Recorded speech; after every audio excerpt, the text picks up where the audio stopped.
Good morning, folks, and welcome to another episode of Campaign Update. I'm your host, Fina Benoin, and also we have Mike Scott, who is the host as well, co-host, and we have a very special episode for you. This episode is going to be the flashback episode. And folks, this campaign has been an absolute marathon. We started, technically, in some ways, I haven't stopped campaigning since 2022. And in order to get to where we are today, we had a lot of steps in the way. We've had a lot of episodes of Campaign Update, and we are going to get to every single candidate today, by the way. Every candidate that we've had on the show, we're going to show them again. But folks, I had a very special project that we did before we started Campaign Update to get the filing fee. So before there was Mike, before I met Mike, before I knew Mike was even around, we had the 40 hours for freedom. So we're going to start that off right now.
It wouldn't be a complete morning without having the host muted. Hello, Mike Scott. How you doing?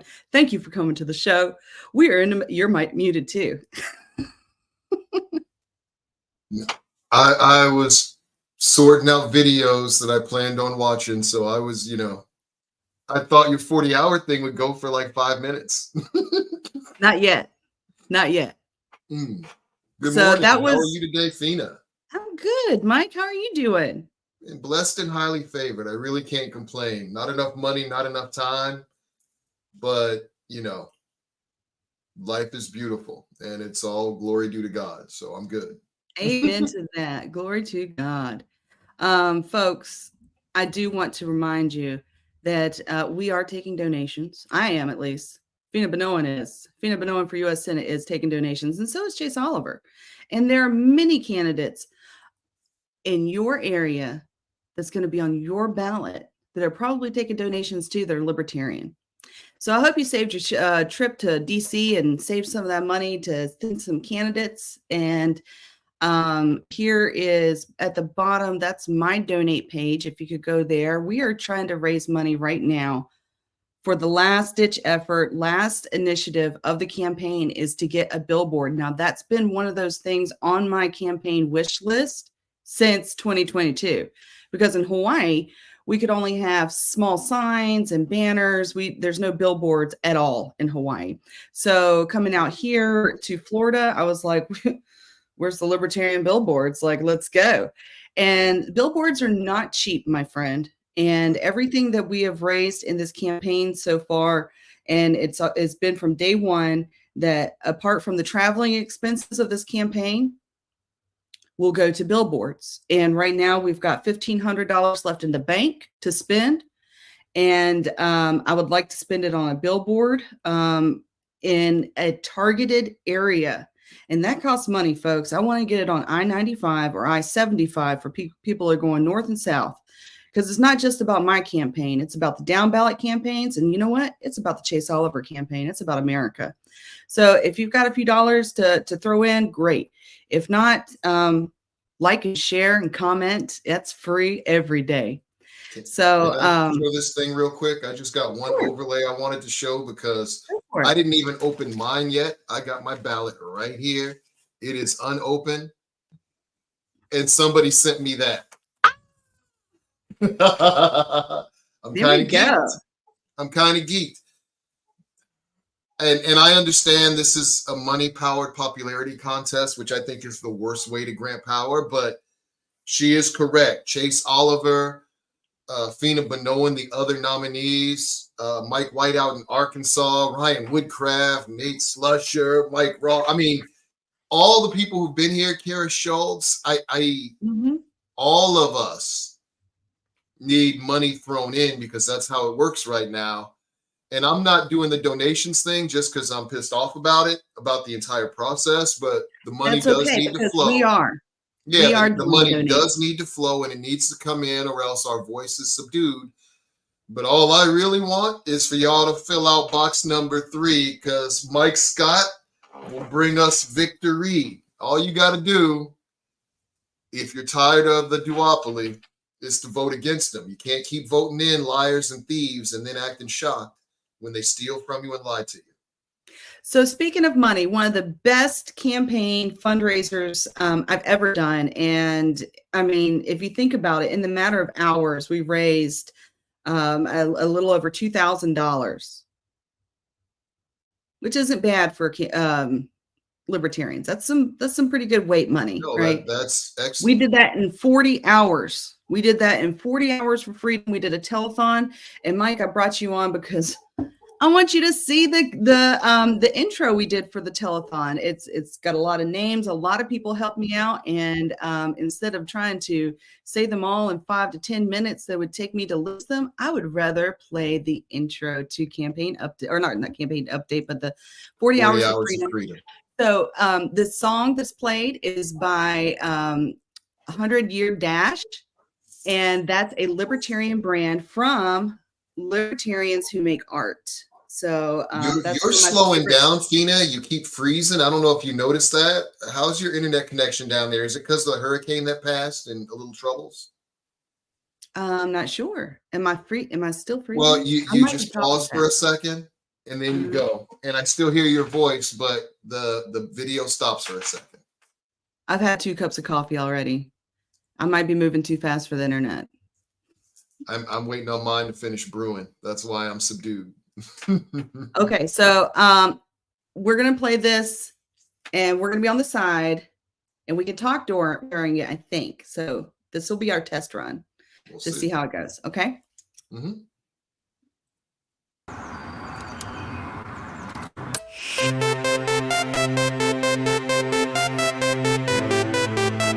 So these are some of the guests that we have. Music. Book.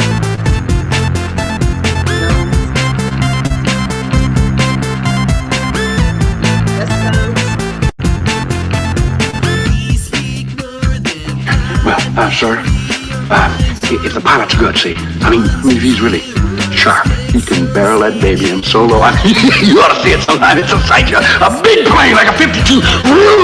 It's jet exhaust, flying chickens in the bar. Shut up, little boy. That's a bit of a play on words. That people kind of want to ask you, okay? You bet. All right. What are you drinking?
All right.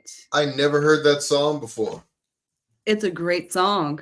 but I was It's digging it. The nerd in me likes it. I dig binary. I was teaching my daughter, reteaching her the other day. I taught her binary a while ago, and so 0 1 1 0. Yeah. I'm gonna play When that for I her. heard that song, I totally geeked out on my computer side, but also it has a bigger meaning. You know, a lot of folks think in duopoly. They think in yes or no, good guy, bad guy, red, blue. And the song is saying, please speak more than binary. Have some nuance to your conversations, you know? And anyways, I had a lot of help with the 40 hours for freedom, but then we got into the campaign update. I met you at the Libertarian National Convention, and we went right into let's do a podcast, let's do a video cast, let's showcase candidates, because from experience, you know, this is my third run. The party does what it does, and I noticed on election years there was always a lot of inter-party turmoil that was distracting from the candidates. And so I wanted to make sure that we focus on the candidates and not the inter-party games. Bull crap. It's called bull crap. It's bull crap. The leadership in the Let's party. not give them our time. I get Let's what they're get trying to do. I get what they're trying to do. They're trying to make us a legitimate party, which means money, connections, politicking. But making us a regular party makes us just like them and part of the problem. And I'm not a fan of the direction. I understand what they're trying to do, at least Let's some of be it. part of the solution. And that's what we did. So, Mike, you have come up with the playlist. We've got every single candidate that's been on thus far. Who are we starting off with? You're the playlist guy. I'm the What do you playlist got? guy. That means I gotta figure out how to do this. So I have to present and then choose You a gotta video, present. Mhm. which I'm gonna do. Let's see. Oh, let's start with the most winnable race, with the most winnable race out there for a libertarian. And it's not actually me. He gave us a talk, and we're gonna see. Let's Michael see. White. Michael White. And we're gonna look at him and figure out which of these silly things I did for him. Actually, I got 2 for Michael White. But you can play one for each person. Go give you the first go round and give you your last little pitch. Make sure you say your name, what you're running for, and where people can donate and volunteer and help you out. Okay. Yeah. Highlight reel. So my name is Michael White. Of course, you can see it back here on the sign. If you're watching the video, if you're listening to the audio, it is spelled like it sounds and sounds like it's spelled. I am running for state representative in Arkansas in District 75. And if you're not from Arkansas, you might be thinking, why do I care about your race in Arkansas? I live in so-and-so place. Because this is the most winnable race for a libertarian, a big L libertarian, appearing on the ballot as a libertarian on a state legislature level or higher in the 2024 cycle. Don't just take my word for it. Don't just believe what I say. Go verify what I say.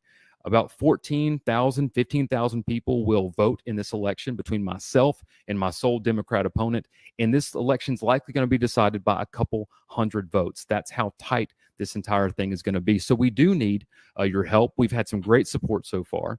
We've raised around $20,000. We need to raise $6,000 in the month of August to fund our first mailer. Please, if you can, visit MW4Liberty.com. You can check out the website there. You can make a financial contribution. We would be very, very happy and grateful for that. I promise you that I'll do my part, that we're going to advertise a winning message. I will conduct myself with integrity. We're knocking on doors. But if you want to have something to celebrate, come election night, if you want to have something to say, not only did the libertarians win hearts and minds, not only did we change the message, we actually put, for the 6th time in history, a libertarian in a state legislature. That to me is a national celebration that we can all unify behind. Yep. Yeah. That was Michael White. Okay. Michael White for Arkansas. Michael White for Arkansas. Okay. So you want to start? Should we start going through the commercials? We've got a lot of commercials to go through too. We'll start it off with. I think my coffee's done. So if you could play one of the 2 or 3 minute commercials so I can grab a cup, I would love it. Okay. We will play my first Florida commercial that we made. I'm Fina Benoan, and I approve this message.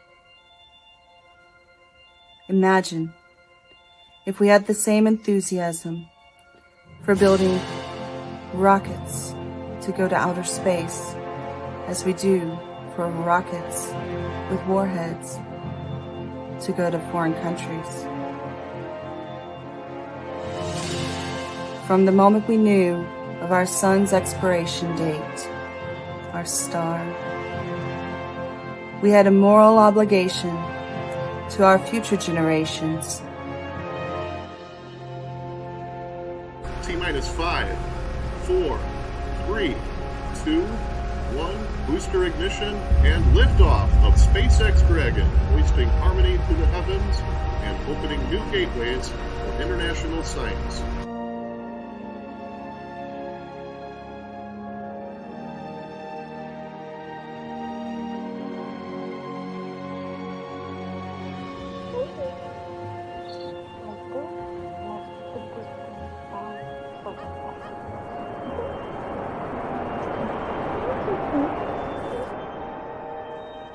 To work together and find a way to escape this peril. It's bigger than one person. It's bigger than a generation. From the moment we knew of our sun's expiration date, our star, we had a moral obligation to our future generations to work together and find a way to escape this peril. This is bigger than one person. It's bigger than one generation. But if we all do what we can, when we can, together, we can save the future of humanity. All right, Mike. I told you I really do believe in those weather machines ever since my mom's stories back in the day, the Cassadines and Luke and Laura and the weather machine. I believed we could do it back since the 70s. Mm-hmm. So Hurricane Helene, I'm a little worried about y'all down there. How are you faring down there, by the way? We've got a busted fence. That's it. And so I do want to say we do have a hard stop time of 2 p.m. So we've got to get into these. We're already 21 minutes into the show. And I want to tell you that you can present, you can multiple present, you can key them up, you can line them up the way I've done at the bottom of the screen for your thing. So then you can just like click through them. Do you want to go to a Chase Oliver commercial? I was about to go to a Chase Oliver right now because I was going to actually go to Mike Trematt first and then Chase second. But since the presidential nominee is supposed to be the leader of the party and supposed to give us our direction and stuff, I do believe a Chase Oliver one is good. So we'll start with that one. And it was from the show, but it was an interview from the show, and I thought it was compelling. Not the radical idea, not the rational idea. If you live in a solid blue or a solid red state, voting for Trump or Biden is a wasted vote, and it won't change the outcome. Voting Libertarian is the only way to make your vote truly count. Currently, all the two major parties have to do is be slightly less evil than the other side to win. Let's make the statement that we will accept no evil. When someone tells you you're wasting your vote, recognize that they don't care about you. It's a selfish statement. They are saying that your beliefs are worth being represented, that you should silence your voice so theirs can be louder. Vote your conscience, not someone else's politics. Breaking up the duopoly is the only chance for the real radical change needed to give the power back to you, the people. Voting for Chase Oliver for president will contribute to bringing more choices into our political system. A successful third party forces the two old parties to think about the issues Americans truly care about. Keep them honest. Show them they must earn your vote. And I'm telling you, it looks like whenever I hit open, the thing starts automatically. So I'm just going to cue them one at a time, and we go straight to Mike Trematt. The truth of the matter is that the Republican Party represents a group of people that have gone in a different direction than the direction in which you wish they would have.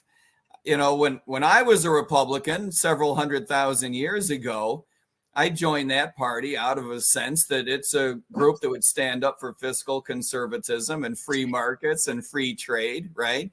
in a deregulated business environment and staying out of our lives. Oops, sorry. Did I? Oh, that one finished.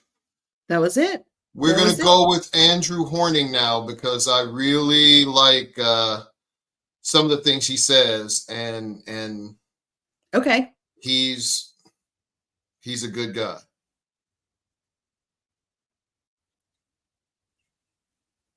We'll go with that one first. Weapon to get rid of bad government. And, just like Jefferson, basically, to paraphrase what he said in the Declaration of Independence, we will put up with an awful lot before we do anything to basically get rid of the suffering that we're used to.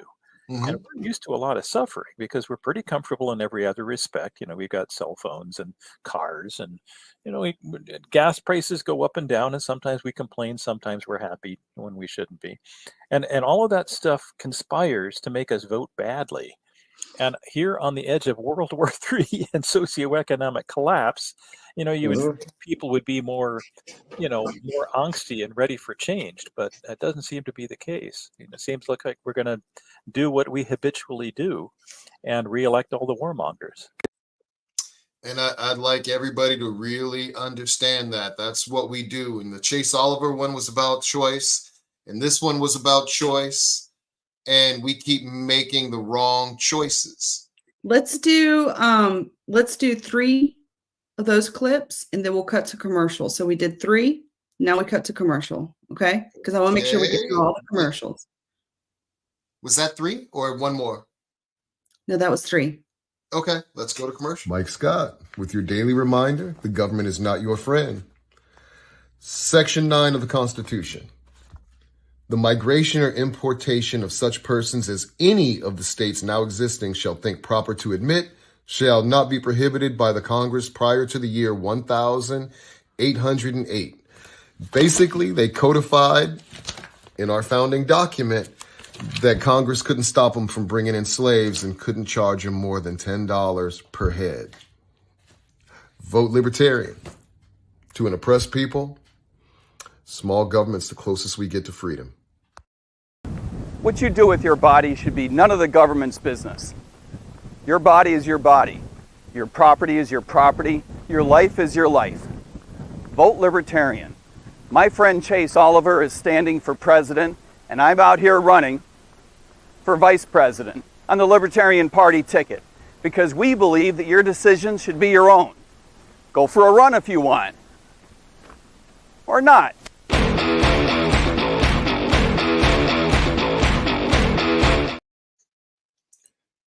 And the young lady who was there when you and Kara Schultz, I forget her name, but she talked about Olivia. marketing. What was her name? Olivia Hayes. There you go, Olivia Hayes, and she was talking about marketing. She's running in Kansas. Yes. Yes. My platform planks that I'm running on are small government, local control, personal freedom, and non-aggression. It's cool being amongst libertarians because most of you guys know what those mean. I do sometimes have to break down like non-aggression and stuff for other folks. So, and my top priorities that I'm running, first and foremost, getting cannabis legalized in Kansas. We are one of 2 states that does not even have medical available. So you can expect that to be one of the first things that I work on next year is finally getting that across the finish line. Not even medical first. We just need to skip over and go full legal. And then another big thing is just protecting our reproductive rights. She had a really good energy about her, and I loved her messaging and how I guess she was a marketing major, and I was watching actually so I could pay a full attention to it. I thought she was excellent. And now we're going to go with a little controversy. Your boy down there in Hawaii, Aaron. I think I take the libertarian perspective on it that, the government shouldn't be involved. If it's 2 consenting adults, there's no reason for the government to be regulating, to be double checking on it. It's something that there is proven success of it being done legally. There's not only seen it in Nevada, but there's countries all over the world, that have legal sex work, and they don't have the issues that the black market has. Get governments out of people's business, and that's all these things. And the reason why I chose the ones I chose is they show that we're not a bunch of crazy folks. We actually have positions, and we have rationale for why we have our positions. And I mean, if we keep doing things the way we're doing it, dude, we're all in trouble. Decide to send our children to war. Just this last week, Congress passed a bill to automatically enlist 18 to 26-year-old men into the draft. The Senate wants to add women to that. So it seems to me that the powers to be are gearing up for another war that I don't want, that we've been fighting for now, unless we were attacked. That would be the only way I'd send our children to war. So far, we're the ones that are instigating all of this. And I don't think we should be doing that. That was three. That was three. God, that was three. Hold on. I want to show you something. So you showed your ballot. I just got this. Just got this from a friend. I think he's watching. Hello, Craig. How's it going? My Navy friend, Craig. He's a veteran. We actually did the same job in the military for a while of Aegis computer networking technicians. And so, yeah, we're on the ballot. There we are, growing in the polls every day. Let's get to a commercial. I kind of want to play an oldie but a goodie. I want to play because, I've said it before, I like to honor the dead. We remember. So I'm going to play one from.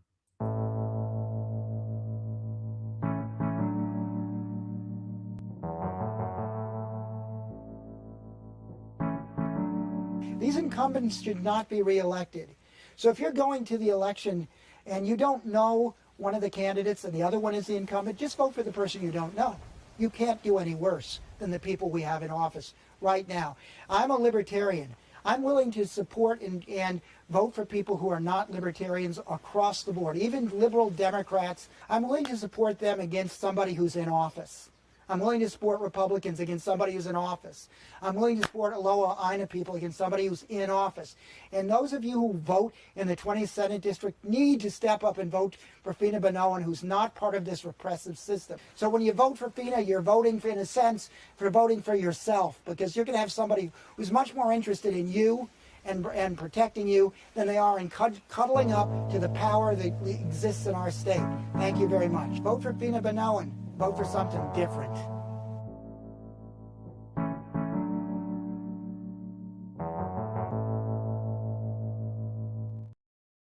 So I wanted to play that one because I think this is a really important message we need to get across to folks. Do not re-elect incumbents.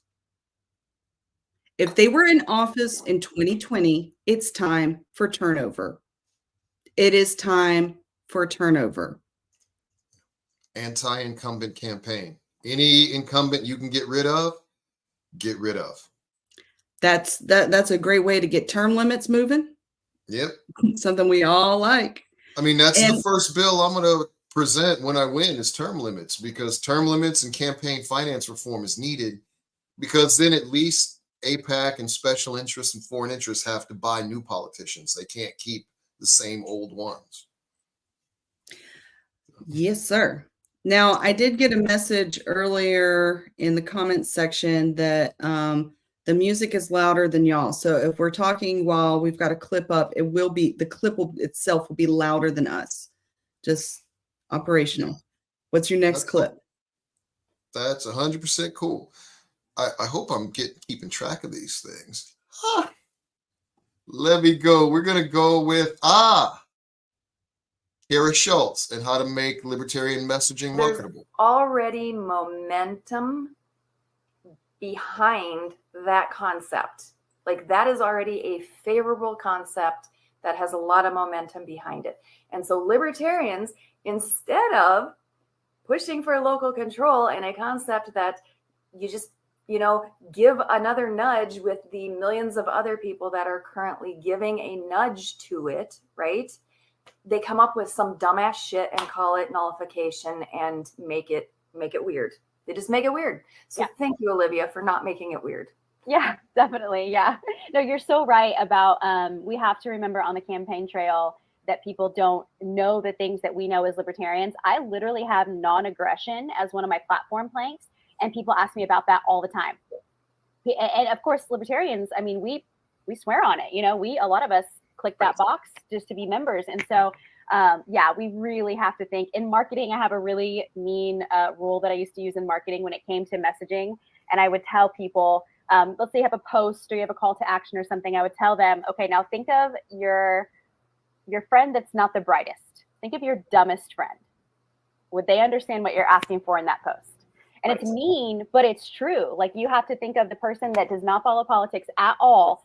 Will this make sense to them? And I built on our governor candidate that I worked on a couple of years ago. One of his platform planks was local control. So I got to see the way he explained it, what ways landed, what ways didn't. And it's no different than believing we say the biggest minority is the individual. It's the same thing. It's the same thing, but looking at your municipality. So yeah, I appreciate that. Yes. So very well done. I'm always looking for like libertarians that are framing things really well in their campaigns, or, just in general. So seeing someone frame that in a way that's easily understandable, love it. Love it, love it, love it. And yes, like that is definitely something people can understand. And it resonates with a lot of people.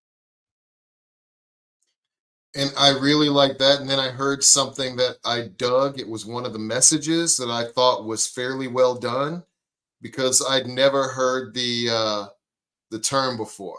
This was Rob Latham and underthrowing the government. This is through a concept called underthrowing the government. So we're not overthrowing the government. We are, growing civil society in a peaceful way where we don't need to rely on, taxation and coercion to meet, community needs.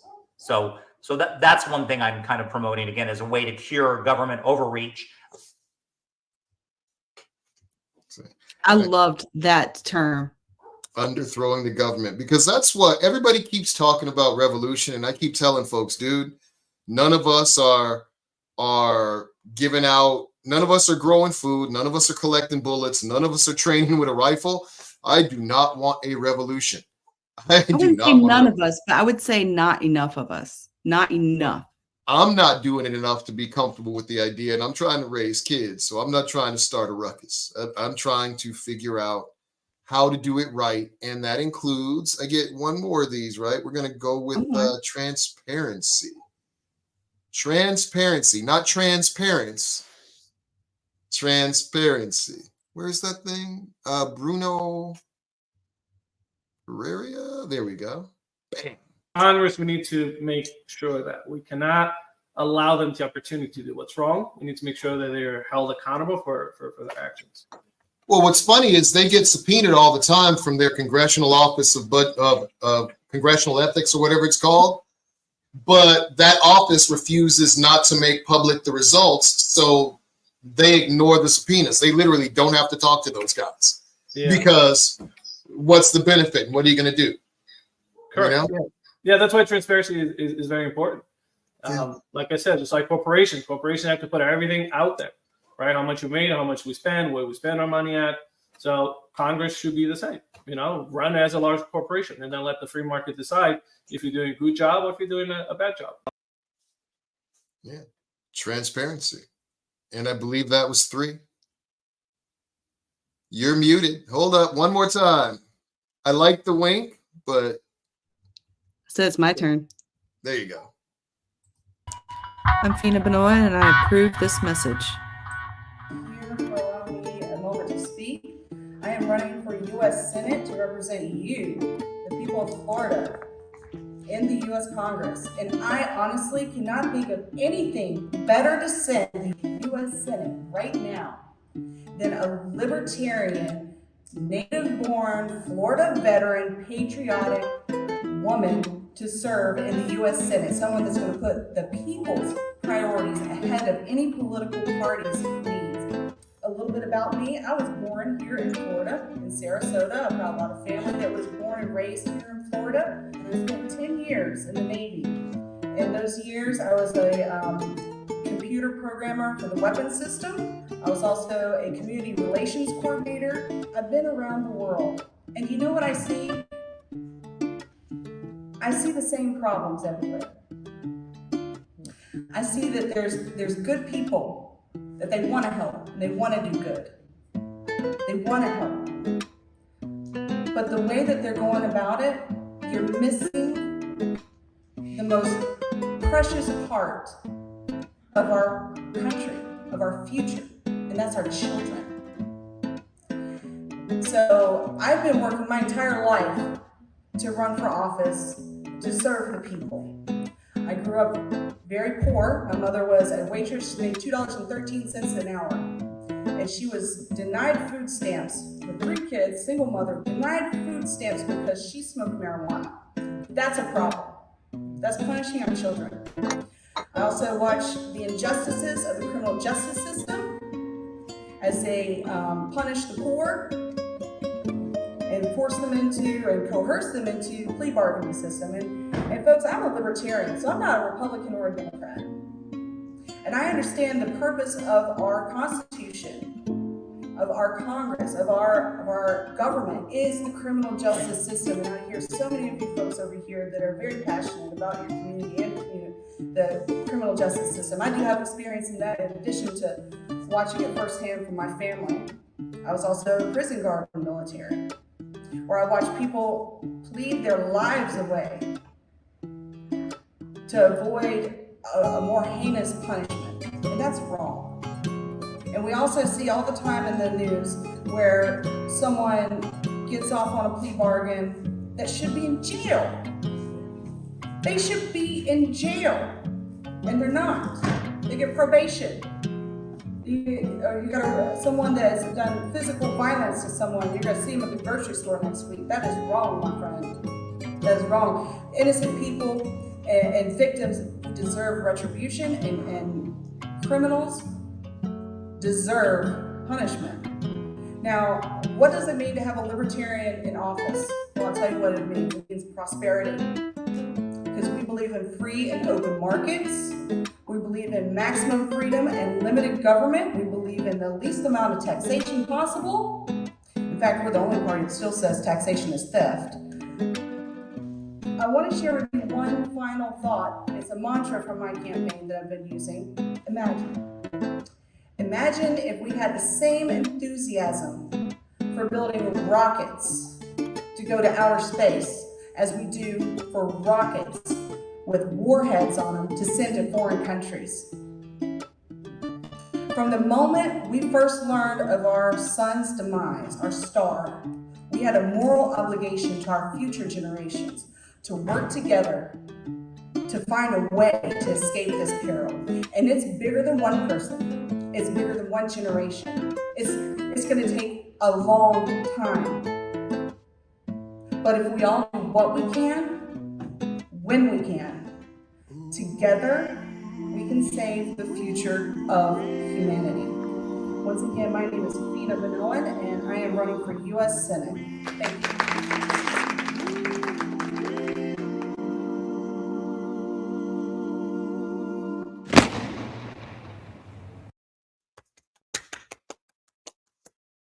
Thank you.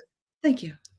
I am going to play my first. It would have been a Woman Crush Wednesday, but it was a Too Cool Tuesday, and this was the first one where I realized that I am sapiosexual, because someone who is intelligent and knows what the heck she's talking about really does it for me. And this was a gubernatorial candidate, Erica Kalinick.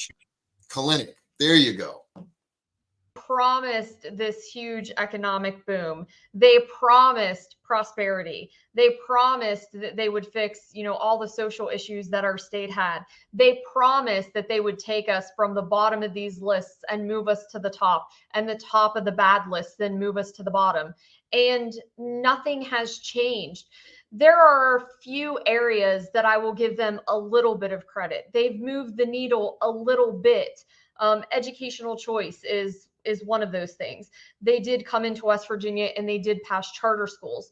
The problem with the Republican supermajority in West Virginia is they will come in and they will scratch the surface at the top and they say, great, we're done. So they pass a bill that says we can have charter schools, and it's a mess. And they raise their hands and they say, hallelujah, we've done one little thing, we're done. And they leave it a mess, and it doesn't change anything.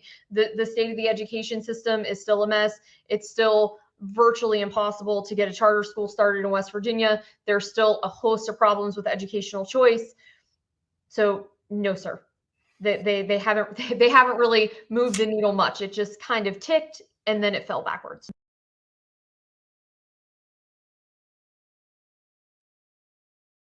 You're muted.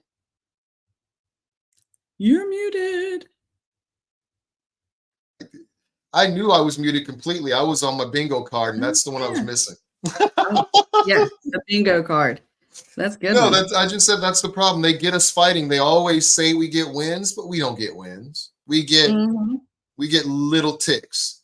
And I gotta play an Erica commercial following that. I'm just sorry. Montani Semper Liberi. Words that ring true in the hearts of every West Virginian. Mountaineers are always free. Free to live, free to be whoever they want to be. Bureaucrats shouldn't tell us how to live our lives, to tax us and waste our money. This November, West Virginia has a better choice for governor. I am Erica Kalenich, and I'm asking for your vote.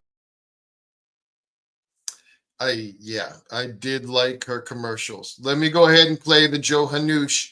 He's the only one that talked about this one. He was talking about transparency and medical costs and stuff, and I'd never heard anybody else talk about it. That was a really good episode.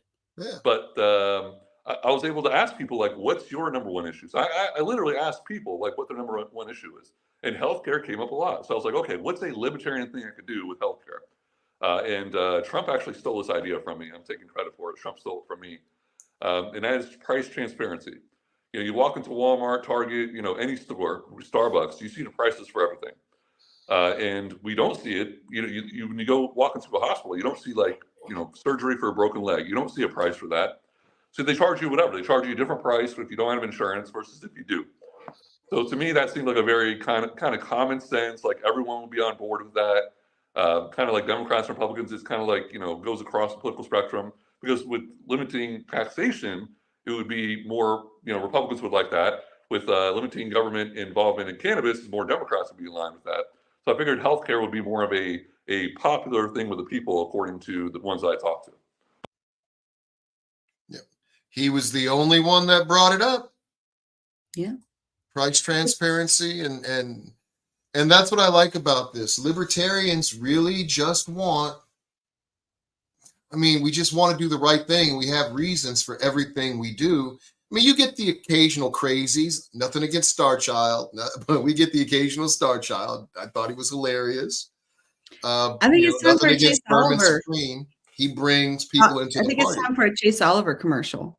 Is it time for If no candidate receives over 50%, then the top two candidates head to a runoff. Now we know this race will head to a runoff. New focus on the influence of libertarians in Georgia's Senate race. There's another player in the mix. Voters deserve a chance to have their voices heard, and they shouldn't have to be lumped into one box or the other and have to be shamed into voting into two parties. These two major parties aren't addressing their pain. The CBO themselves said the Inflation Reduction Act wouldn't actually reduce inflation. Are you you actually reading the bills, or are you just taking Chuck Schumer's word for it when you vote on these things? We obviously need to audit the Fed. Once people get a little bit more education about what the Federal Reserve does, they'll want to see it ended. You know, we claim to be the light of liberty unto the world, and if we seek to hold that mantle, we have to fix our broken immigration system. Big Pharma is subsidized to the tune of billions of dollars a year by our government. The only thing Democrats and Republicans can agree on is how to spend your money out of thin air and devalue our dollar. We need to bring market forces into healthcare that are going to lower the prices.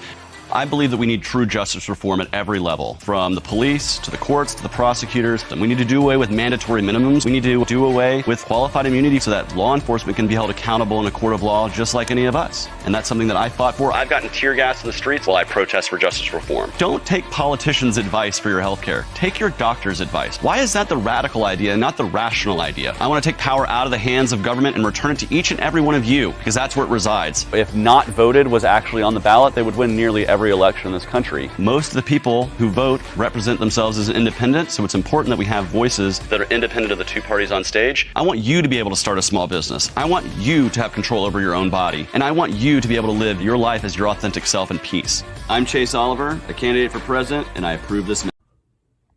Mike Scott, Libertarian Party nominee for Senate for the great state of Maryland. I'm going to try and do this one in under a minute. The question was, what is a military base? A military base is community. A military base is it's a small town. It's got grocery stores, department stores, churches, gas stations. A military base is a lot of things to a lot of people. To the locals, it's jobs, stability, a place to go in case stuff hits the fan. To the military, it could be force projection. To Congress, a military base is about $1 billion a year to the local economy, and it's jobs and taxes. So jobs for their constituents, taxes for their district. That's all it is. And they make their decisions based around money, not what's best. I won't do that. Vote Libertarian. All right. All these nominees sound really reasonable. I don't know why we don't push them more at the national level, and I'm glad we do this. And this is my plug for Campaign Update. If you're out there and you want to be on Campaign Update, Fina's producing the clips. We get out there and we do our best to highlight you and give you a voice so you can express your opinion. That's all we're doing here, So come on with us. We got a comment from from YouTube. That Joe Hanoush guy makes sense. Yeah, that's from Joe Hanoush, right? Yeah, of course. He did make a lot of sense, though, man. It made sense. It made sense. Hey, if you don't toot your own horn, who's going to toot it for you? This is what I'm talking about. So we're going to keep going. This is a fellow Maryland candidate. He's a candidate for Congress. He's running for the House. Yo, how can a Caesars property be depressing? This is Baltimore. I think it's just getting the word out. Like you had said, 40% of your taxes, and I actually challenge that. I think when you sit down and count it up, it's closer to 50 or 60% once you factor in gas tax, sales tax, income tax. I mean, your cell phone alone has 3 or 4 taxes attached to it.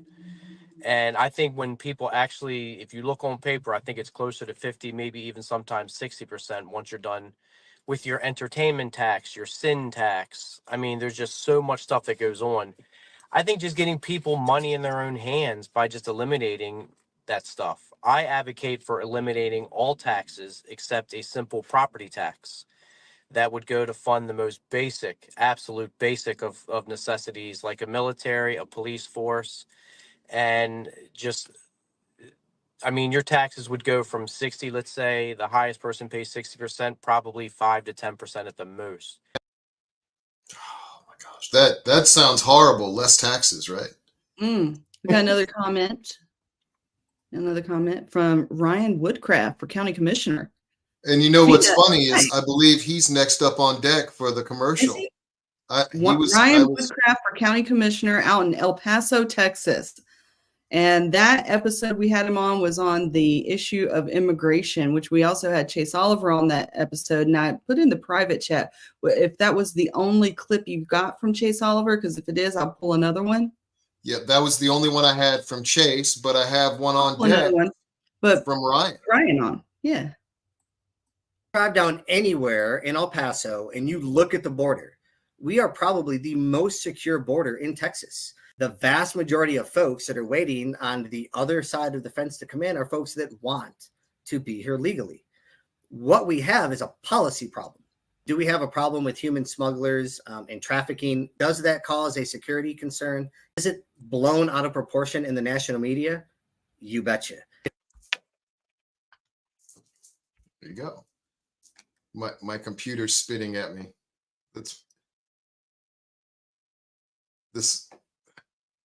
All these guys seem way too reasonable for me. I don't get it. Let me go with one more. And this one is from Rob Yates. We've had, the last two presidents and the Federal Reserve, which I would posit is perhaps the most evil institution to ever exist, or the source of the most evil in all of history. We have a hyperinflationary environment. We have people that can't afford to live who are then seeing their property taxes rise so that they can have more services that they don't need forced on them, but taking their money to pay for those services leads to politicians getting elected. Our economy, we're on a house of cards right now, and the things that we had done strategically as a country to sort of prop ourselves up are falling apart. We're not, the petrodollar's going away. You have BRICS expanding. We're still the reserve currency, but you have, the renminbi is starting to make its place as a backup currency. We're looking at potential economic disaster on top of a $34 trillion debt, and our money is just worth less and less. It's outrageous how much it's gone up. And, I mentioned education and criminal justice reform, but economy is always going to be the number one. Even That's right.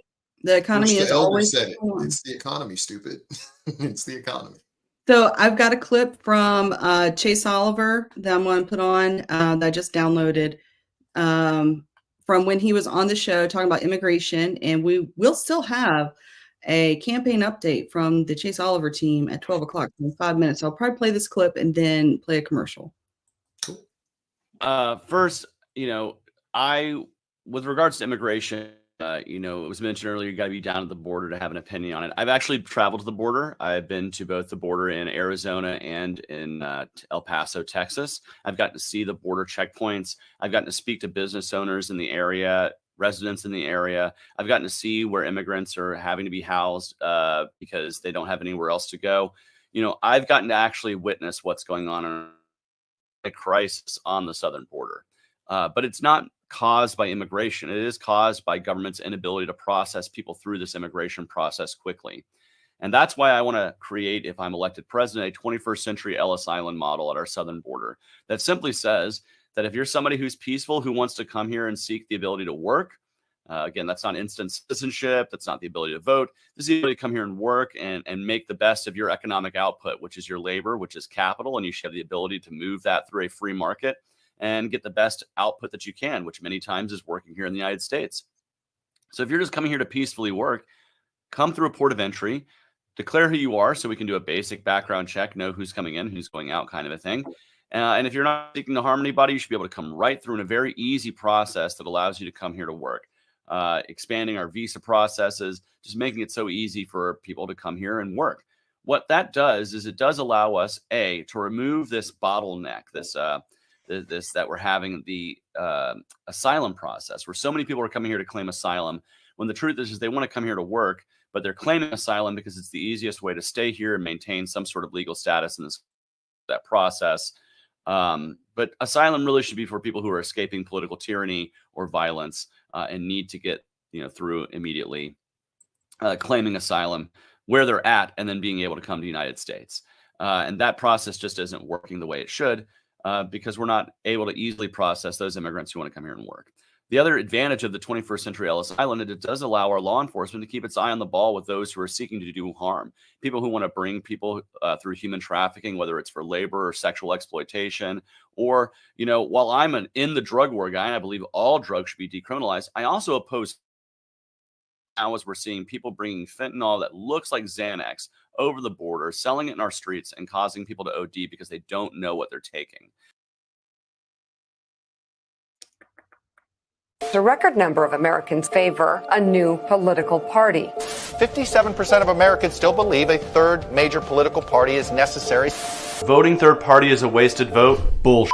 This is the establishment's most successful lie in modern politics. America is the only major country with free elections to only have 2 viable options. Not anymore. The Libertarian Party is the fastest growing political party in America and will be on the ballot in all 50 states.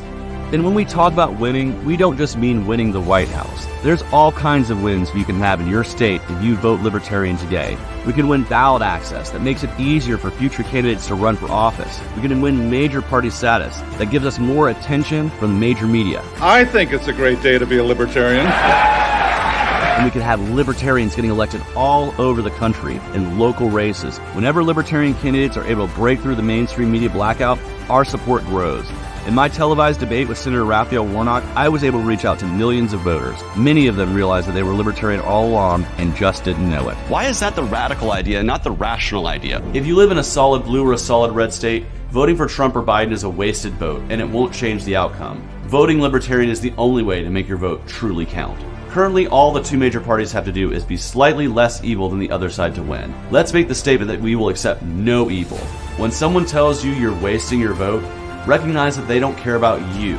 It's a selfish statement. They are saying that your beliefs are worth being represented, that you should silence your voice so theirs can be louder. Vote your conscience, not someone else's politics. Breaking up the duopoly is the only chance for the real radical change needed to give the power back to you, the people. Voting for Chase Oliver for president will contribute to bringing more choices into our political system. A successful third party forces the 2 old parties to think about the issues Americans truly care about. Keep them honest. Show them they must earn your vote. Change begins at the grassroots. I'm Chase Oliver, a candidate for president, and I approve this message.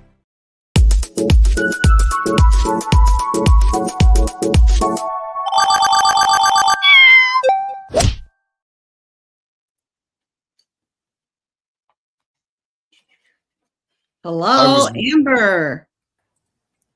Hey guys. I'm sick today, so y'all have to excuse me. It's been a couple of days. Has it been the same one since last week? You were under the weather last week. I think I have something different because this is up in my nose. The other one was in my chest. So either it went up, which is probably not how it goes, but who knows? Take care of you. Try eating some garlic in the morning. Some lemon water.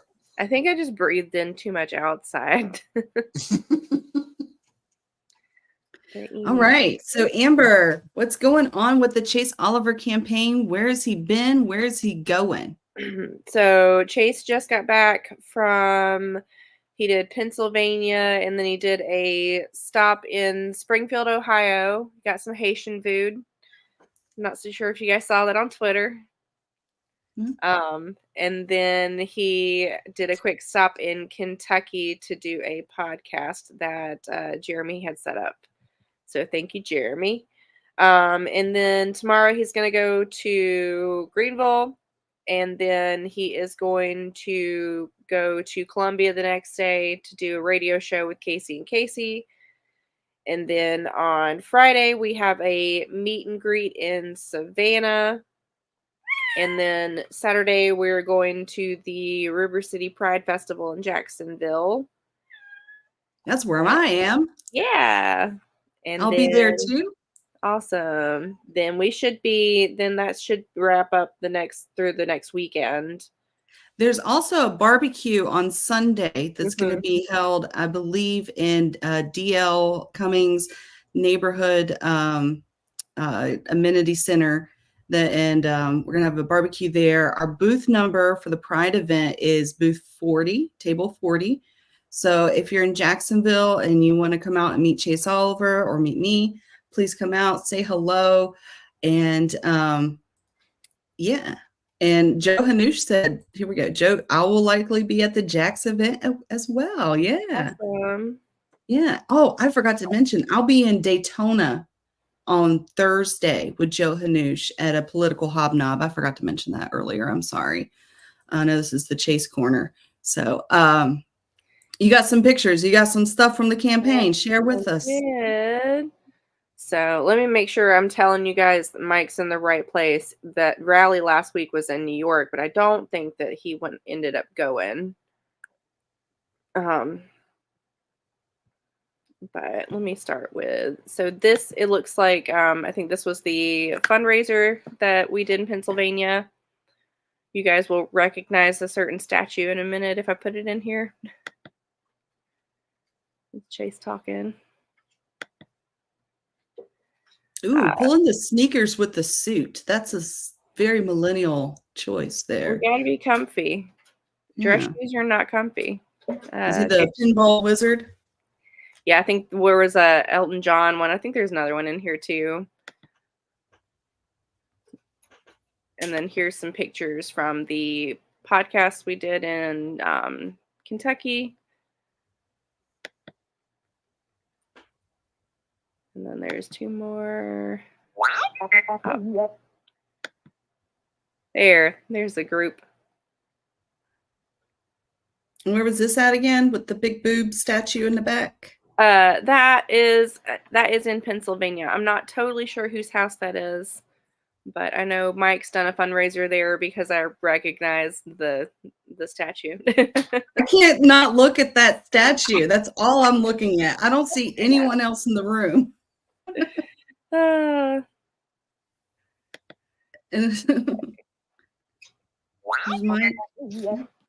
then there's Mike from last weekend. Mike and Nancy. I love Nancy. But yeah, that's all the pictures I got for this week. Awesome. I got some more comments from there we go. Ryan Woodcraft for County Commissioner. Chase is coming back to El Paso soon. We are stoked. Yes, Chase will be in Dallas for the election night, and I'm highly considering going. I'm still debating. We are trying to fundraise for a billboard in Florida right now. So depending on how that goes, I would like to. I mean, if Chase's team wants to help me with the billboard, we can double up that billboard. If we put it in the right spot, we can triple up that billboard. And you know, there's a lot to be said about the power of three. Yeah. And but the thing is, we got to get it done this week. It has to be this week. It has to be this week. Anything after this week is going to be pointless. You know, me going to Dallas is kind of dependent on, you know, how the campaign funds go and everything. So Joe Hanush also said, "Oh my," and I'm sure that was in reference to that statue. Oh my goodness. Oh my. So it fits the theme of the rest of the house though. Yeah. So how's your kitty cat? She's good. She has been trying to drink my coffee and my tea, and cats are not supposed to have caffeine, so we've been fighting, but she's fine. I heard her meowing earlier. So. I'm surprised she hasn't jumped on the laptop yet. Yeah. So yeah, Chase Oliver is going to be in Jacksonville this weekend. Once again, folks, Jacksonville this weekend, Savannah on Friday, Greenville, South Carolina, coming up soon. Yep. Great. I don't know how hard you guys got hit with hurricane stuff, but Greenville got it pretty bad. There's trees down everywhere. Greenville, South Carolina, correct? Yeah. Okay. Yeah. Yeah. Florida was okay. I had some damage to my fence, and I'm going to get that fixed, but I've got family up in North Carolina that have been without power. And, you know, it hit North Carolina probably harder than it did in a lot of places in Florida. Yeah. And same thing with South Carolina, Tennessee, Kentucky, Georgia. And folks out there, my heart is with you guys as you go through the rigorous process of rebuilding and cleaning up. And let's hope another one doesn't come through. So far, all the ones that they were like, oh, another one's on the way. It's kind of veered off. Let's keep that momentum of keeping them out in the Atlantic. And okay. Well, Amber, Is there anything else you want to do or go over about the Chase Oliver campaign? I think that's all short and sweet today. Okay, great. Well, thank you for coming on, and we'll see you next Tuesday. All right, see y'all. Bye.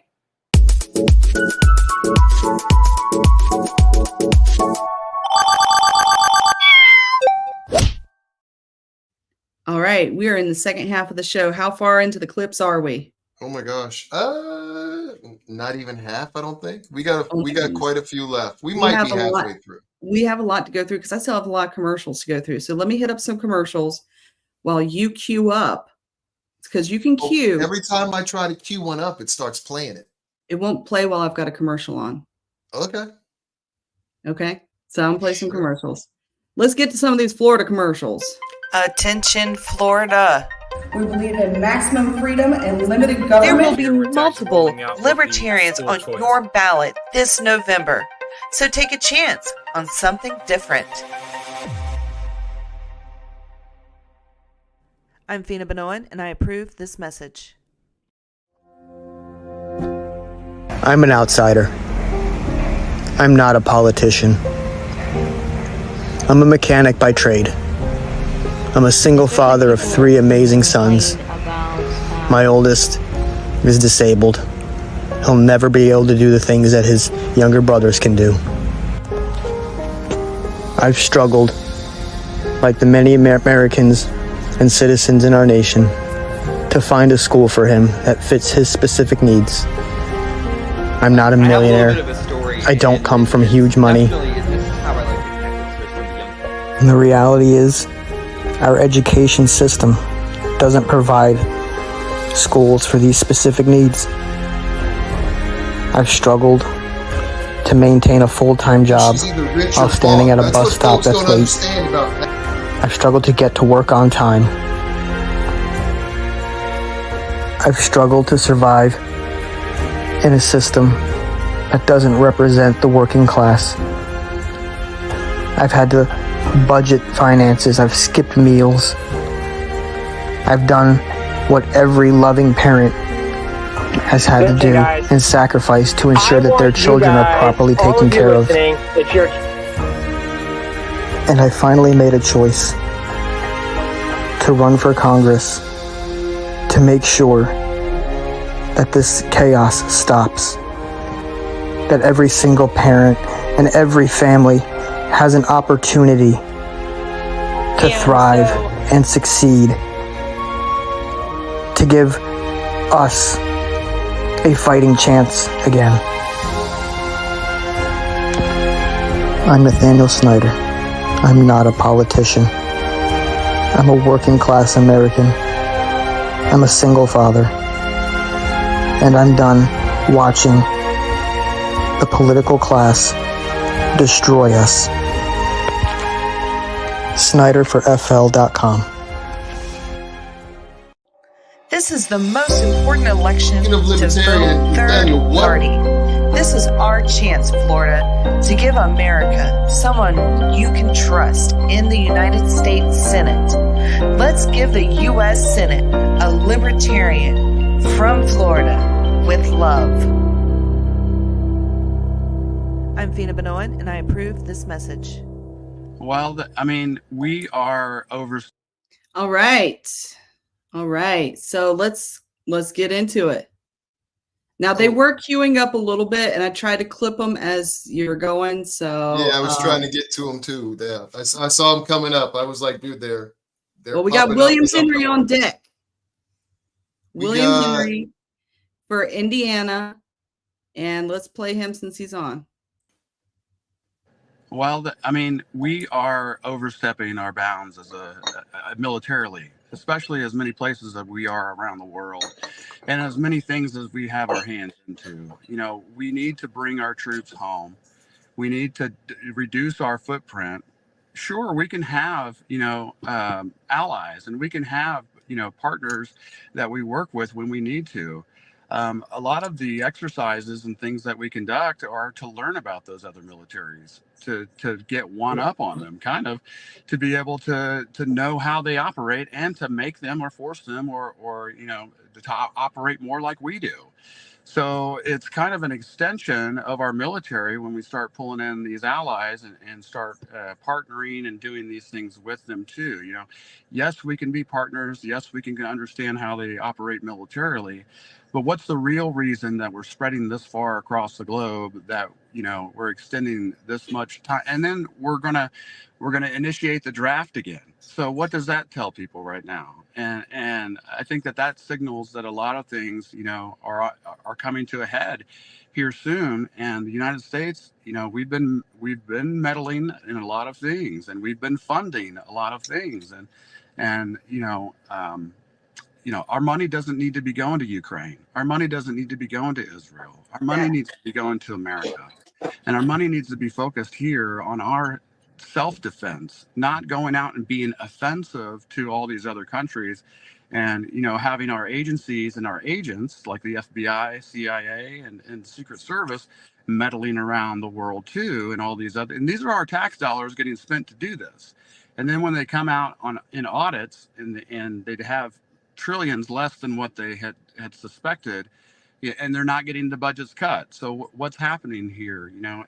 Those type of things need to be happening, and people need to be held accountable for their actions in those positions too. And you know what? I want to say this too. Whenever you hear about military budget cuts, and when they do happen, because they do happen from time to time, it's not the bases overseas that are getting the cuts as much as the people that are actually working on the ships that are getting the cuts. So now they're working, there needs to be a smarter way of cutting these budgets, right? So a good, we still want to have a good defense. We still want to be able to protect ourselves. And how we do that is by building up our force.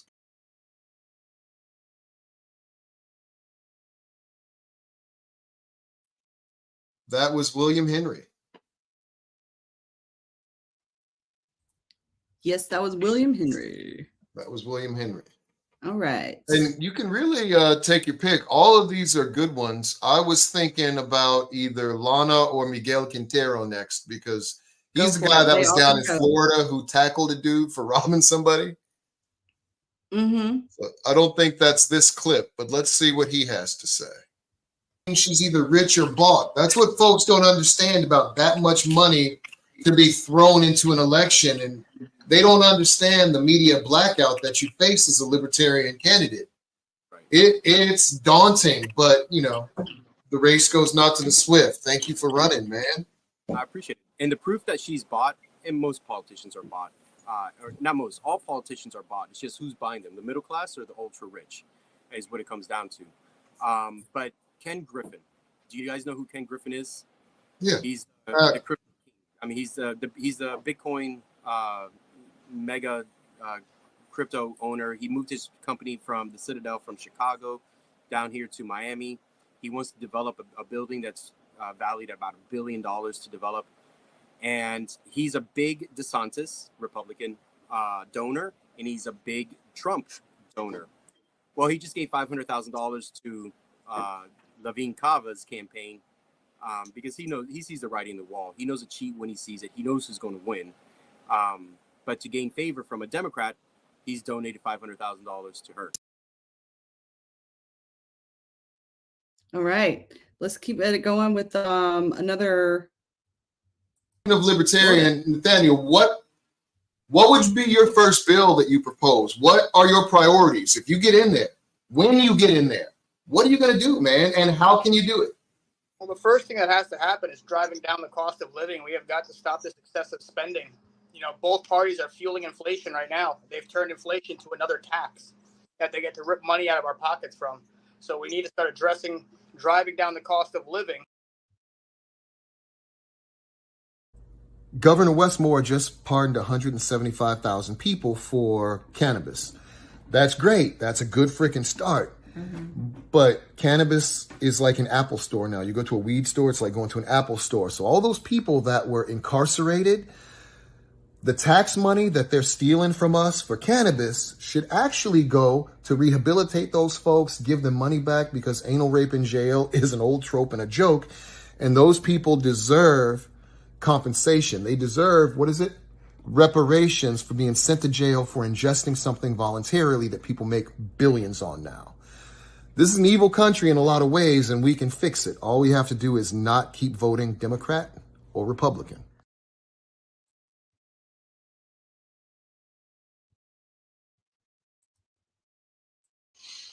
And so we moved up here to Minnesota. I'm originally from New Orleans, and I married somebody in the Army from northern Minnesota. That's how I ended up here. And then in 2020, all the lockdowns started, and I recognized that immediately for what it was. How dare they tell us that we're not allowed to work. We're not allowed to go and, go into town and get things that we need. We in Minnesota just was like, shut everything down. We lost our jobs. We lost a lot just because of, they were just like, well, hey, now we're doing this and we don't care how it impacts you. You're being selfish for complaining about it. That was the attitude. And so I jumped in 21. Because northern Minnesota didn't have a libertarian presence. The Libertarian Party had essentially been centralized in the metro where the population is in Minnesota, right? And there wasn't anything really in rural Minnesota. And I reached out to a friend and I was like, hey, where is the Libertarian Party? Like, I want to get involved, but where are they? And he was like, well, there's nothing up here. And so I said, well, let's start something. And how do we do that? And so we did. We just started an affiliate in the state in northern Minnesota, and there wasn't anybody up here until we created it. And from there, it just kind of started spiraling. Yeah. Okay. Should we do another commercial? Or are we good to go? Keep rolling.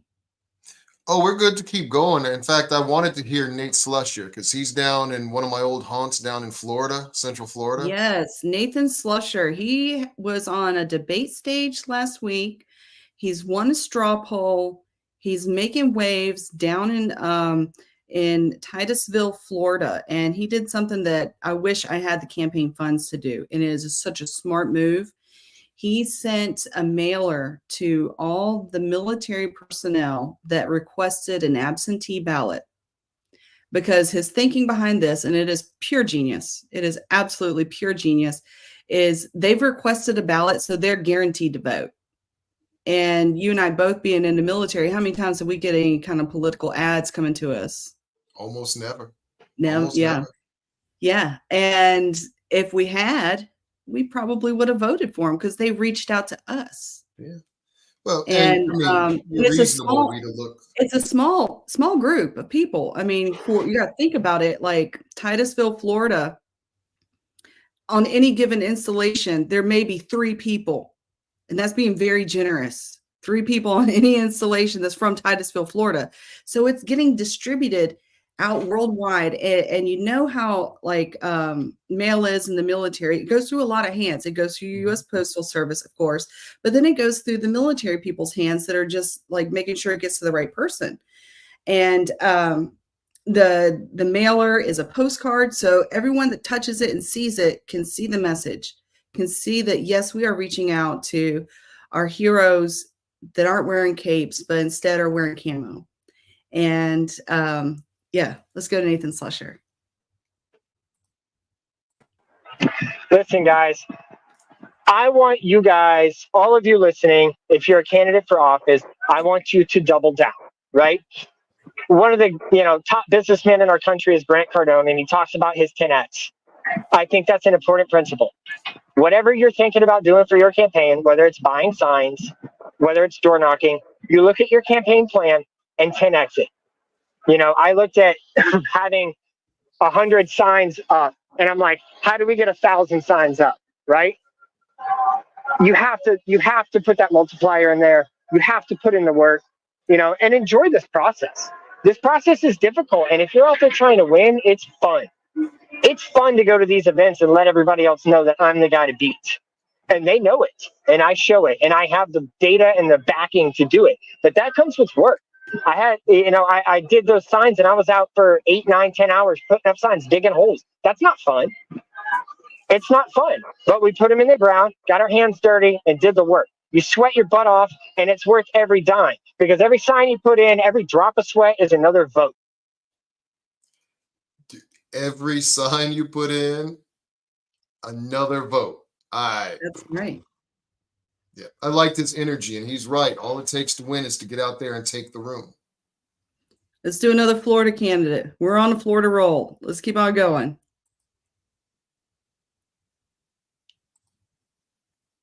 In the right direction.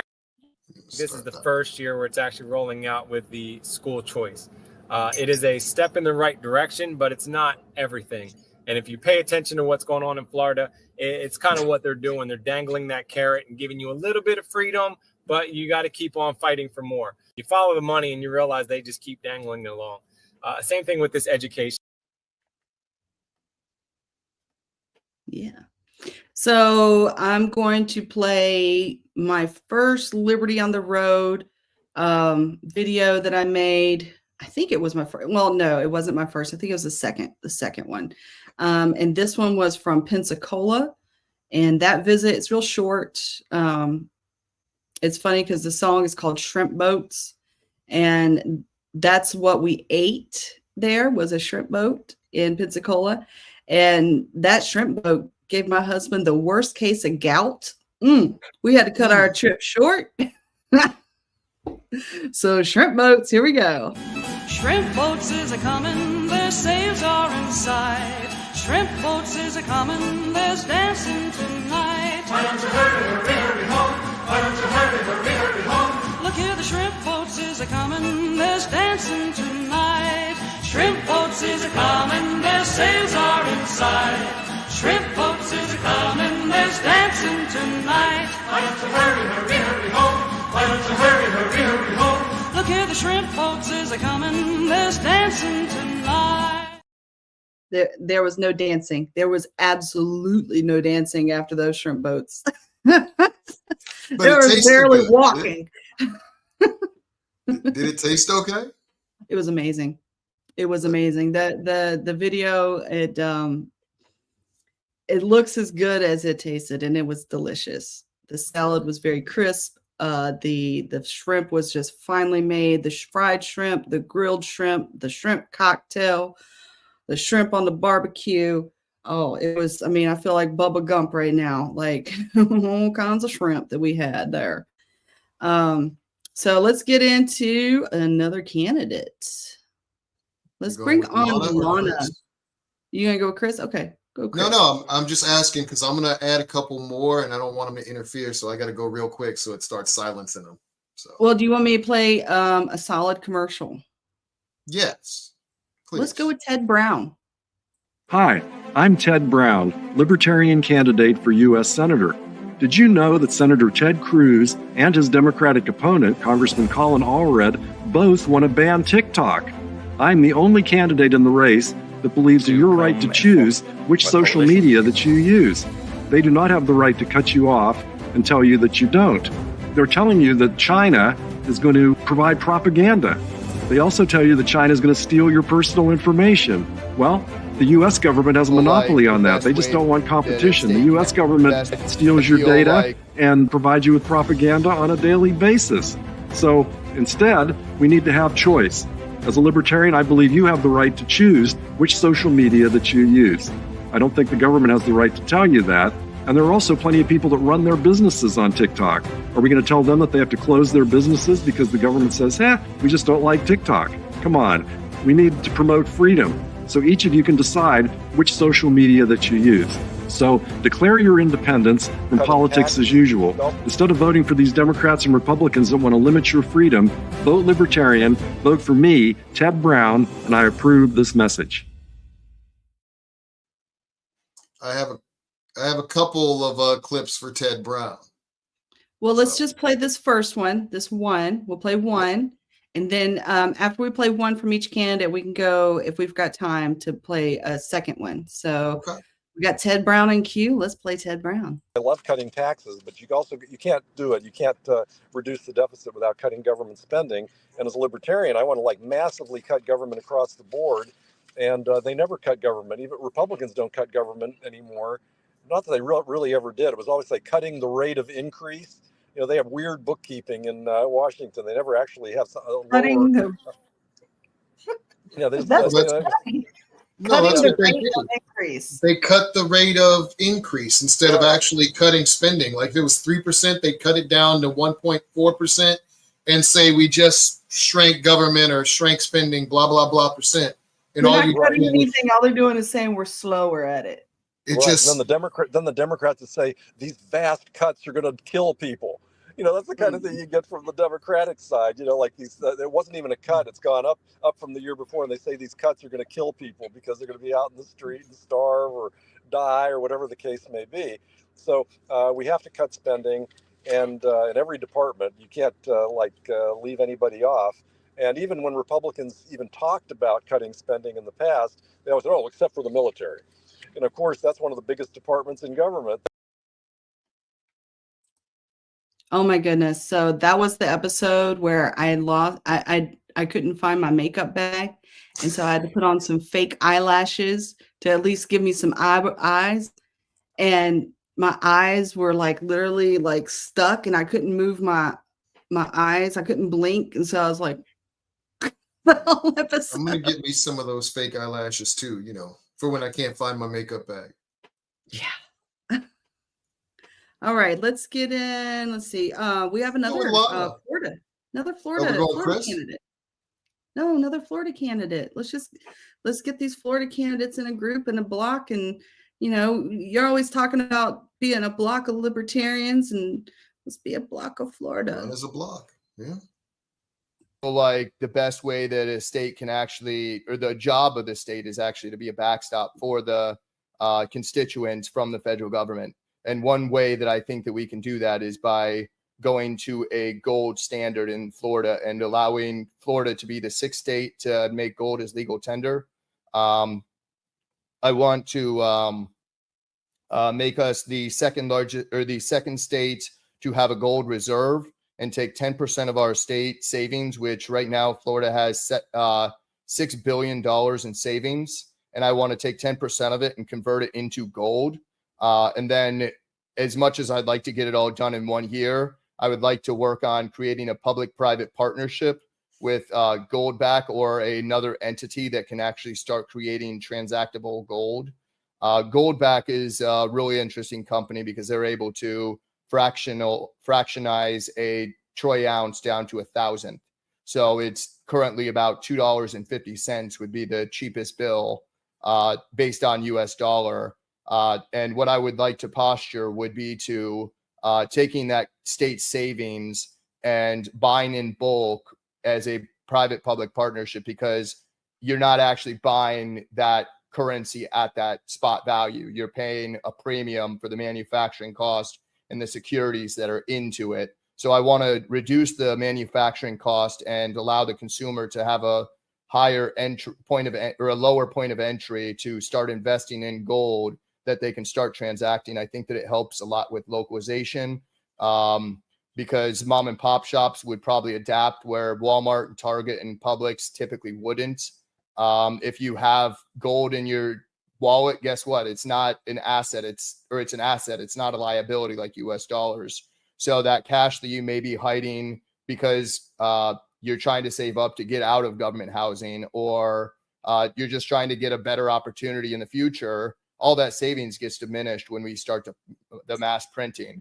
So we can actually start saving in gold. And I think that if we ended up posturing in that level and getting a gold state bank that you can actually convert your US dollars into gold and you can opt out of the US dollar, I think that that really will make Florida one of the most valuable places in the world, just because we actually have sound money. Never go to the negotiation table and ask for what you're willing to walk away with. That's why we need libertarians who will play hardball and come from the corner of taxation is theft when it comes to your money. Do it for yourself. Do it for your future. Do it for America. I'm Fina Benoit, and I approve this message. Yeah. You're muted.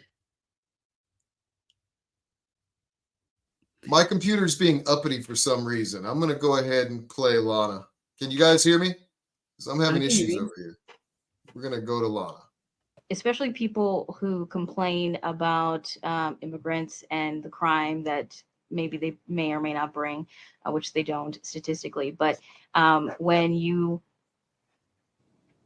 cause a conflict, or at least put, to quote Chase, to put your thumb on the scale of war, and it causes displacement, it causes resource decline. Those people are now desperate, homeless, and looking for something. So what's going to happen naturally from that? Immigration and desperation causes crime and theft and all of these things. So if you want, from their perspective, because I'm very pro-immigration. I love immigrants. My father's an immigrant. I think that they're a great addition. But from the perspective of someone who wants to stop immigration, the best way to do that is to vote for pro-peace candidates that will stop the American imperialism and the war machine, and stop displacing and killing all these people, and making a situation in which they're desperate enough to do these crimes, or to, find their way on the other side of the planet. All right. I hate that I missed Lana, because I want to make some kind of connection with all the female candidates that are running, under the Libertarian banner. And I think that her and Olivia Hayes are kind of like the new generation of Libertarian candidates coming up. And I applaud them for getting involved and getting their name out there and just starting on their pathway to becoming Libertarian leaders in our government. So that's part of what this show did, was highlight young rising superstars, because we need young superstars with actual libertarian ideas. Because a lot of the old heads we're libertarians, but some of our ideas don't appear to be very libertarian. So speaking of new upcoming, let's get the Chris Cunningham. I have a little bit of a story. He's the Libertarian candidate for U.S. Senate out in Nevada. So let's hear his story. I have a little bit of a story, and it's definitely, and this is how I like to connect with, especially some of the younger voters. But I was looking up potentially trading in my car, just noticed the interest rates were incredibly high. And that was one way that I knew that, this is the market's just not in a space and to really be in a buying market, at least for automobiles. And the fact that we're so beholden to the Fed to lower those interest rates by, I think right now they're debating on 25 basis points. It's just crazy to me. But when I go and I run some tournaments, I'm actually a professional Mario Kart player. I spent a lot of time in Atlanta, Georgia. There's actually a sign in downtown Atlanta that's a live ticker of the federal budget deficit that we have. I took a picture back in 2023 where it was 31 trillion and change. And like Mike had said, it's already up to 35 now. So just in the matter of about a year and 3 months, 15 months, that deficit has increased. Now we're at 35 trillion by 4 trillion in total. So it's just astronomical, and we're spending way beyond our means. So we just need to be able to kind of reel the government back in and make sure that they're really just not spending money that they don't have on things that might not even be beneficial to the American people. Yeah, they're talking about adding another trillion every 4 months, basically, is what give or take, 4 months, give or take, anywhere from 110 to 130 some odd days, depending on which projection you like. But it's horrifying. Yeah. Horrifying. And their answer is take more of the people's money. But you can't get butter from a duck. You can't. Yeah, that's true. So, did you go to college? And if so, where? Yeah, I've been all over, actually. So I went to college at UNC Charlotte, University of North Carolina at Charlotte. So I've been predominantly in the gaming scene. A lot of the Libertarian Party of Nevada, the younger members, are actually gamers as well. But I ended up transferring out of Bryant University, freshman year, which is a business school in Rhode Island. Ended up moving down mainly because I had an online racing team that I wanted to join, and all my courses transferred over. And the cost of education is just astronomical. And in-state in North Carolina or out-of-state in North Carolina is the same as in-state in Massachusetts. So I was like, well, this is kind of a no-brainer. So yeah, I went down there, loved it. I love the South. Hope to be back someday. Okay, we're gonna do a couple. Commercials. We're gonna because I gotta get through these Liberty on the Roads too. So yeah, here we go. I'm Fina Benoan, and I approve this message.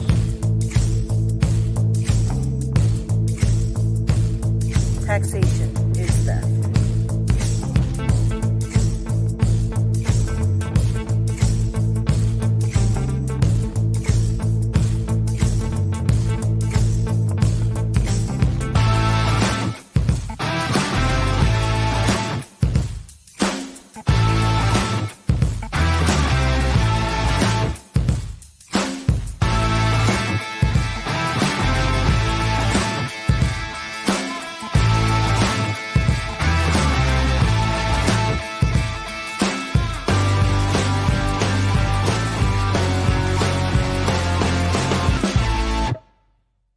Mike Scott with your daily reminder, the government is not your friend. Section 9 of the Constitution. The migration or importation of such persons as any of the states now existing shall think proper to admit shall not be prohibited by the Congress prior to the year 1808.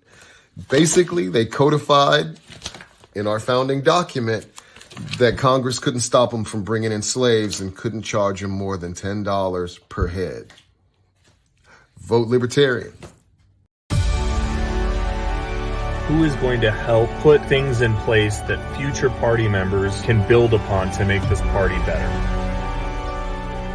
Chase has the passion and tenacity that it takes to reach voters of all ages and give us something to hope for. Chase Oliver has proven that he's willing to put in the work needed. I have watched him tirelessly work to spread the message of love and liberty.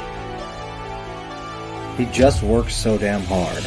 I built my presidential campaign on activism and positive aspirational messaging. The results? Featured in numerous media outlets and podcasts. Prominent appearances like the Free and Equal Debate and the Iowa State Fair Soapbox. More than 500 volunteers and a full team of experienced professionals. More donors than any other Libertarian presidential candidate. And I'm not just preaching to the Libertarian choir. I'm expanding the congregation. Oklahoma held a Libertarian primary. Chase Oliver won more than 60% of the vote. This election, 41 million Gen Zers will have the power to vote. They're fed up with the status quo and the negativity the two old parties give them. What they demand is a candidate who resonates with their vision, who grasps their ambitions, and who champions their freedoms. That candidate is me. Let's do this. Let's leave 1% in the dust and run a viable campaign at a time when America is searching for new voices. I'm honored to be the first Libertarian candidate for president to ever campaign in all 50 states. People ask me, where do you get the energy to run a 50-state campaign for president? Well, it certainly isn't just me. It's made up of our donors and supporters, the hundreds of volunteers who come out and help, and our amazing staff on the ground. The time is now for our party to invest in reaching out to Generation Z. If we neglect this amazing opportunity to reach out to millions of new voters, we will regret it. And I'm supporting Chase Oliver. I choose to support Chase Oliver. I will be supporting Chase Oliver. I'm proud to be supporting Chase Oliver for president. I'm Chase Oliver, a candidate for president, and I approve this message. All right, we have. I saw your message, Mike, and I know that you've forgotten one, and I want to play him now. So Who was it? Just downloaded them, okay? He truly cares about the Constitution and guns. Give us constitutional carry now. And despite Republican grassroots groups that are fighting for it, despite a Libertarian candidate showing up there, lobbying, walking around, talking to legislators with grassroots, he won't even acknowledge it. So to me, for gun voters, for those voters who the Second Amendment is their single issue, because there are quite a few of those, and they've started to kind of coalesce around my campaign. I can't believe I forgot him. Can't believe you forgot Mike Ross. Mike Ross is running. I thought I got him, but I don't see it. I thought I had him up here. I know you had him in your list. I just don't think you played it yet. Mike Ross is running for governor of North Carolina, folks. Mm-hmm. And if you're looking for an alternative to Mike Robinson, I suggest Mike Ross. Let's do Sonia. And then the federal deficit, $35 trillion. The thing is, there's so much. Sorry. I was putting that one back up. My fault. Go ahead and hit that one again. You can't do that while we're playing this one. I was You can only do that whenever, okay, you can only preload in the background when we've got a commercial on. So let's put Sonia back up. Talked about cannabis, but, you know, and then the federal deficit, $35 trillion is a lot. $35 trillion. I mean, say it again. One more, because it's hilarious. 35 trillion. And about another trillion every 4 months. It's actually like 100, 112 days, somewhere in there. Mm-hmm. Yeah, we're set to be at about 37 soon.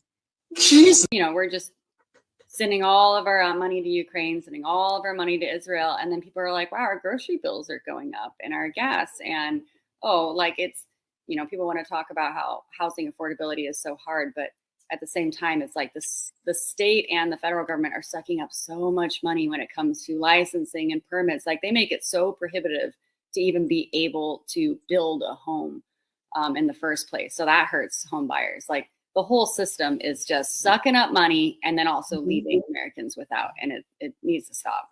Yeah. It almost makes me think that, like, maybe the plan amongst the lobbyists and people that are in charge now in the House and the Senate is to devalue the dollar so much that our debt goes down. Yeah. All right. So I think we might actually end on time, and I would like to. If we can get through all the candidates on time, I will forego playing all the commercials, but I will not forego playing all of the Liberty on the Road updates.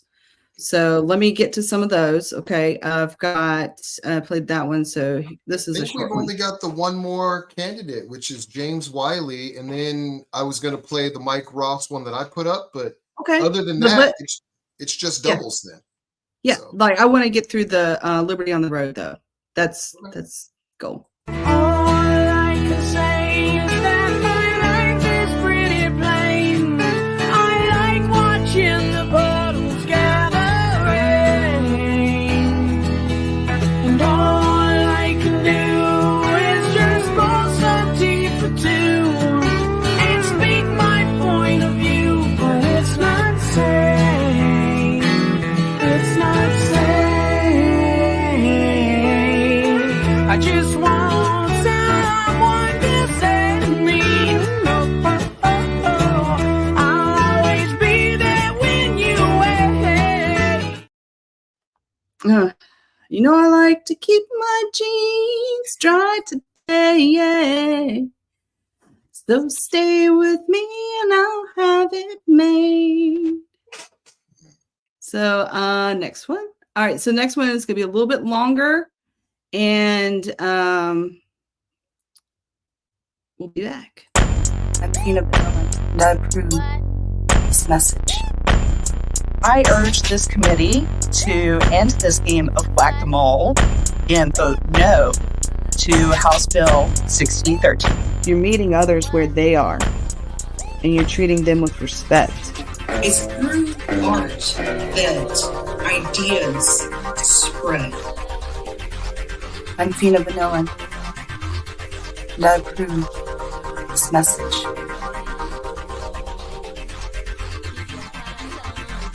Imagine we have the same enthusiasm for building rockets to go to outer space. We just need a reset of our moral compass. We need somebody that's going to go in there and actually going to read the bills. And there are people out there that want to help and they want to do good. You know, nobody really wants our tax dollars to go to foreign countries when we have people that can't have clean water, when we have entire cities that don't have clean water. We have the moral obligation to our future generations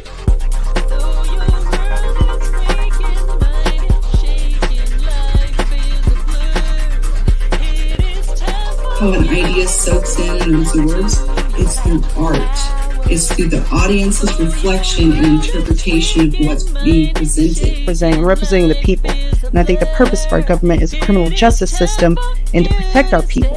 And those are two things that we are failing the hardest on. I'm one of them. Those are the people that I came from. We're going to have this narrow window where we can have an advantage. We believe in maximum freedom and limited government. Step into your power. Step into your power. Though your world is quaking, mind is shaking, life is a blur. It is time for you to step into your power. Though your world is quaking, mind is shaking, life is a blur. It is time for you to step into your power.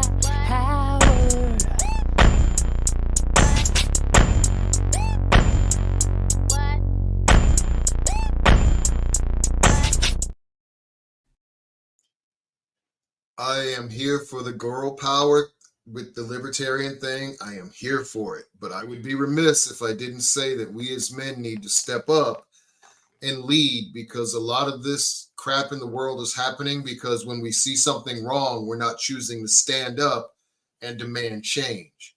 I'm sorry if you thought because a woman was singing "Step Into Your Power" No, that no, that no, was only directed at women. Because when I picked that song, I picked it for all libertarians to step into their power. That's not what I was saying. You said before that you were sorry you missed Lana. I put things together. You were sorry you missed Lana, and I saw two other young ladies in that commercial, and it just made my heart swell because I love the fact that libertarian women are standing up and taking charge and leading the way, because we have a lot of really solid, intelligent female candidates who are kicking ass and taking names. And our men are intelligent too, but I mean, men in general need to stand up more and say things are unacceptable and go forward and kick butt for the cause of liberty. So you were inspiring me is what I said. Okay. Well, let's get through. We got one last candidate coming from Colorado to come and form a coalition with you. And so there were several Republican candidates who came forward and said, I love that concept. And they signed the pledge. And from that point, we were able to negotiate a certain arrangement. For example, Lauren Boebert, her first reaction to the pledge is, I'm not going to sign. I only pledge to God and country. And she cast aside our libertarian principles, which are upheld by the pledge. And so my reaction to her was, well, I'm going to run against you. If you're not going to sign the pledge, I'm going to run against you. That's why I entered the race. And as a consequence of that, she ended up dropping out of that race and switching districts. So when she wasn't able to sign the pledge, I became the spoiler to her and she ran off. So libertarians do have a powerful voice. That was James Wiley from Colorado. And I have one more campaign, Liberty on the Road thing to play, I think. Do I have anything? Yeah, that's it. Just one more. So I'm going to play that. And then it's probably going to be time to go. I know you said I accidentally repeated one of your commercials, but if I didn't get one of them, we can play it, but you're going to have to cue it up because I don't know which ones I've played and which ones the only one was the one I wanted to play from Mike Ross, but we already played a Mike Ross one. This one was just empower kids to learn, and I like the message. Again, I like the message of all of our guys, though, because I got more by Horning, Slusher, Latham, Kolinich, Legia, Battaglia. I got more from all of them. So we're good with what we're doing as far as I'm concerned. I'm cool with the way we've done it. So we don't have to play anymore. Of your commercials? Yeah. I got enough from all of them. But we can play as many more as you want because I have like 8 or 9 more that we can get through if you want to. Well, let's play the Liberty on the Road. Message. Oh. I'm Fina Benoan, and I approve this message.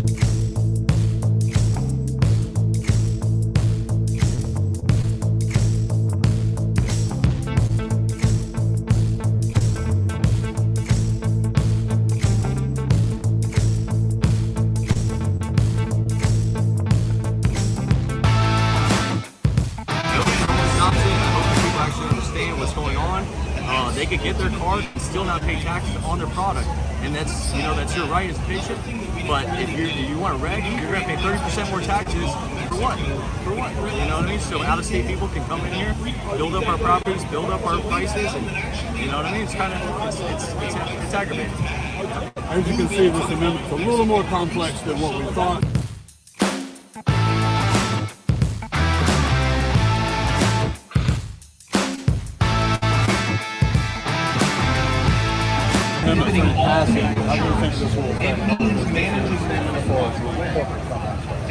That's a great question. So here's what Amendment 3 does one thing, and that is it legalizes possession for adults 21 and up.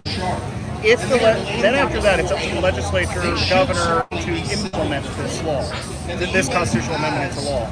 So what's going to happen after that is they make the decisions, what the taxation is going to be, how many people are allowed to sell it, what are the limits on strength and things of that nature. If they do nothing, there is a trigger in there that after 6 months that the existing dispensary company, the 22 existing dispensary companies get to sell recreation. That's so they can't stall and do the things that they've done in other states where it gets passed, but then nothing happens. So my encouragement to you and libertarians, but also anybody who sees this, no matter what your political affiliation is, after this, if you care about cannabis, then it's going to be your responsibility to then contact your legislator and tell them to do it right. Do it the right way. All those hopes and dreams that you might have on this. One of the most common questions we get asked, why is there no home grow? Well, we could not include it because there's a single subject rule. It would have gotten thrown out by the courts. So home grow would either have to be a separate amendment, or maybe people could persuade their legislators after this is done. Think of this as the next most important step in a broader scheme of reform that is necessary. So this isn't the war. This isn't the end of the war, but this is the most important battle of it. So we haven't won, but it's a step in the right direction, I feel. It's the largest step in the right direction. And the reason I say that, and I don't say that lightly, is because this is the way that we end people going to change. And if we can keep people's freedom intact, that is the largest step that we can take forward. Everything else is important. What can come after we stop incarceration? Well, like I said, that's a good point.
All right. So I did find a few that I think that we did not cover. So I'm going to pull them up now. Marco Battaglia. Basically just saying that So update on his campaign. After this aired, the Republicans sued him off the ballot, and he appealed, and he lost the appeal for it. And it's a matter of minutes that is how he's like, it literally, it came down to a matter of minutes of whether he could be on the ballot or not. And so he is now a write-in ballot. So that's Marco Battaglia, and he is running for Congress. Give me 1 second, and I will tell you where he's running for Congress at. Marco Polo. Marco, where are you at? Oh my goodness. Do I not have him written down on here? I know I do. Oh, you're right. Iowa. Iowa. He's running in Iowa for House Congressional District. And let's see what he has to say. Mike, you're muted. No, I said I thought I had him because he was the former prison guard. I thought I played one of his because I have one here, but play that one. Yeah. Okay. He got kicked off. And I think Joe Hanush But he's said still a that, he's still a write-in ballot. He is still a write-in ballot. yeah, but that's politicians choosing voters when they sue to get competition off the ballot or they sue to get you not counted. That's a move to take away choices from voters, and that's never good for voters. So bad Republicans, bad.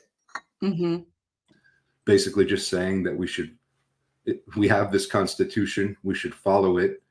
We shouldn't send our National Guard off anywhere outside the country unless there is a war, in terms of military matters, unless there's a war declared, the way that Congress has always supposed to follow the Constitution. So I've been working on that at the state level. And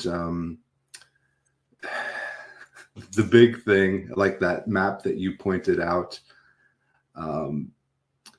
we would be so much safer if we brought as many of our troops home and focused on cleaning up after ourselves, cleaning up our Superfund sites, and doing things like worry about the bigger threats to us, which are our impaired waterways, our soil, our amazing soil that we have in Iowa. That let's not lose any more of that. Let's regenerate it, and our air.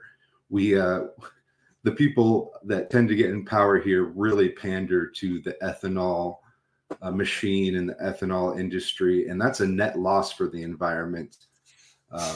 You got nitrates going into the water, going all the way down to the dead zone in the ocean, and we're incentivizing it with all of our money that is taken from us.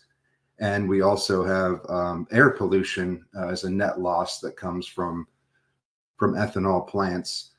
And I really have been turning the tide and trying to give people an option on the ballot that doesn't want to mandate or subsidize ethanol or monoculture. It's been really crappy for Iowa to be growing this field corn that people don't eat when we should be growing, nutritious foods and medicines. Iowa actually reignited the war on hemp.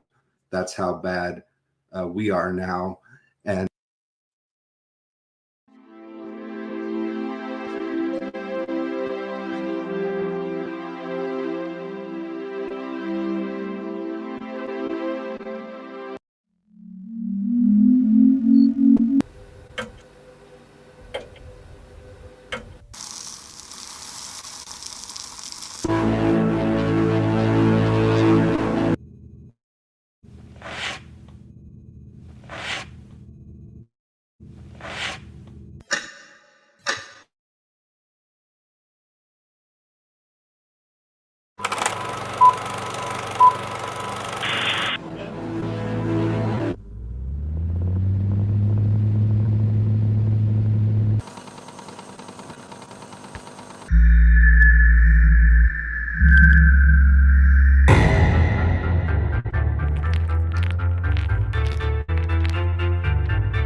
All right. So I had to play that because we are now at the 2 p.m. mark when we usually would sign off. So I was like, all right, this is the perfect time to play the clock one.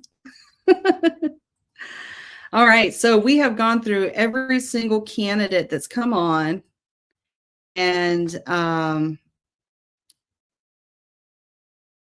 the commercials. We have gone through most of the commercials.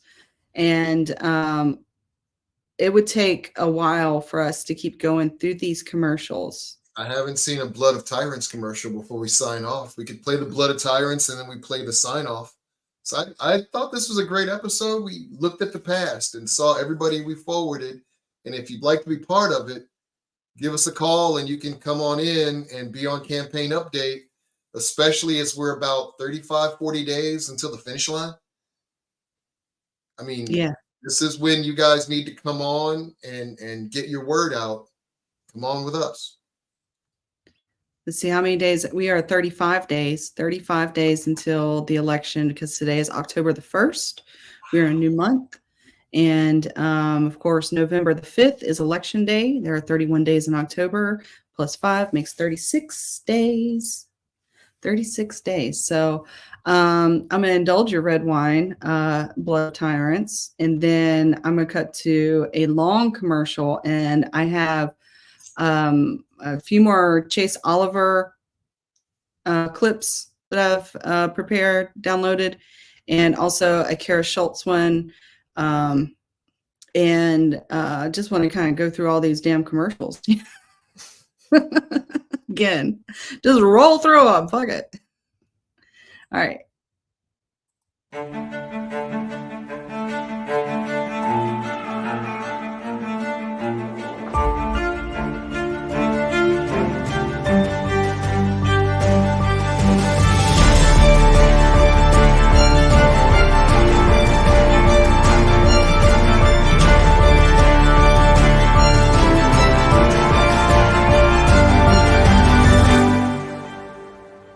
Obvious, and they have an agenda, and I can affect that, and I can affect that in my city.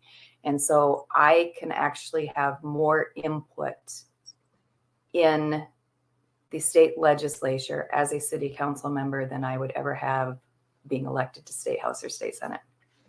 That is terrible. I know, it's part of the dark arts of politics. So I tell people, if you are not willing to be sorted into House Slytherin, don't run for office. My family all tested in the Slytherin, all of us. We're already veterans, so we're already in there. So first, with regards to immigration, it was mentioned earlier, you got to be down at the border to have an opinion on it. I've actually traveled to the border. I've been to both. We already played that one. Already played that one. My bad. My bad. Let's see. I got one. Basically, you're saying Ellis Island is on the internet now. Yeah, it's a 21st century Ellis Island. 21st century Ellis Island. Little clips. I still called it Mos Eisley. It's a den of. It's a den of whatever. All right, let's do these the cost of war commercials.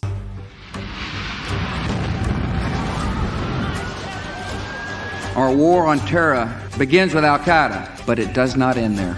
It will not end until every terrorist group of global reach has been defeated. 30,000 additional troops that I'm announcing tonight will deploy.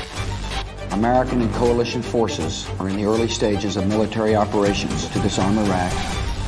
I ordered the United States Armed Forces to launch precision strikes on targets. President Trump issued the second veto of his presidency overnight, rejecting a call from Congress to end U.S. involvement in Yemen. 5 days or 5 weeks or 5 months, but it certainly isn't going to last any longer than that. We thought we had learned this lesson after Vietnam. The U.S. has spent $6 trillion on wars in the Middle East. War in preparation for war is a racket serving the special interests. Major defense stocks added around $20 billion in market cap. As the major parties become more and more war hungry, libertarians have been sounding the alarm about the dangers of building an unsustainable military empire since its inception. Foreign policy has nothing to do with national security. It never changes from one administration to the next. The United States will be sending 31 Abrams tanks to Ukraine. At least 37 million people have been displaced from their homes because of the United States wars. I will end wars. I will stop drones. I will close Gitmo, and I will talk to our enemies, because diplomacy is better than war. The only solution the two-party system offers us is at the barrel of a gun. It's with more violence, more war, and more regulation against your rights. Vote Libertarian to oppose these infringements on your rights and your liberty. I'm Chase Oliver, a candidate for president, and I approve this message. I tell you what. She's running in Colorado. All right, so this clip I got because, folks, I know we're all candidates, and sometimes we don't have you know, a lot of time in the day with that work-life balance between running for office and all that entails. Plus, you have a life outside of that. And sometimes, you know, candidates, they can't make it on the show for one reason or the other. And we do still try to highlight them when they're scheduled through their website. So this is an example of that.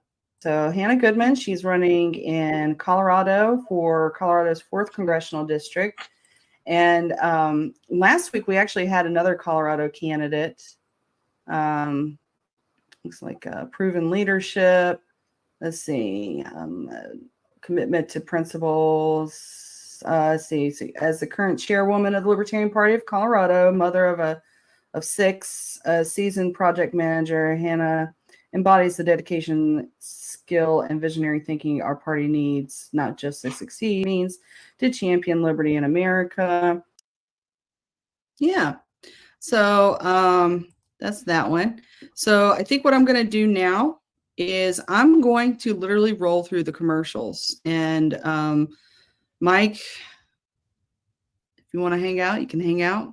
Yeah, you got me for about 2 more minutes. I got to go to my cousin's house and help her put on leg braces. Oh my. All right. Well, then I'll see you next Tuesday. See you next Tuesday. I'm Fina Benoan, and I approve this message. I'm an American. You know, I was born in Florida, raised in North Carolina, moved off with the military, traveled around the world, and landed here in Hawaii, the most beautiful place in the world, the most perfect place in the world. And this is where we choose to be. This is where we've decided to spend, you know, the rest of our lives at.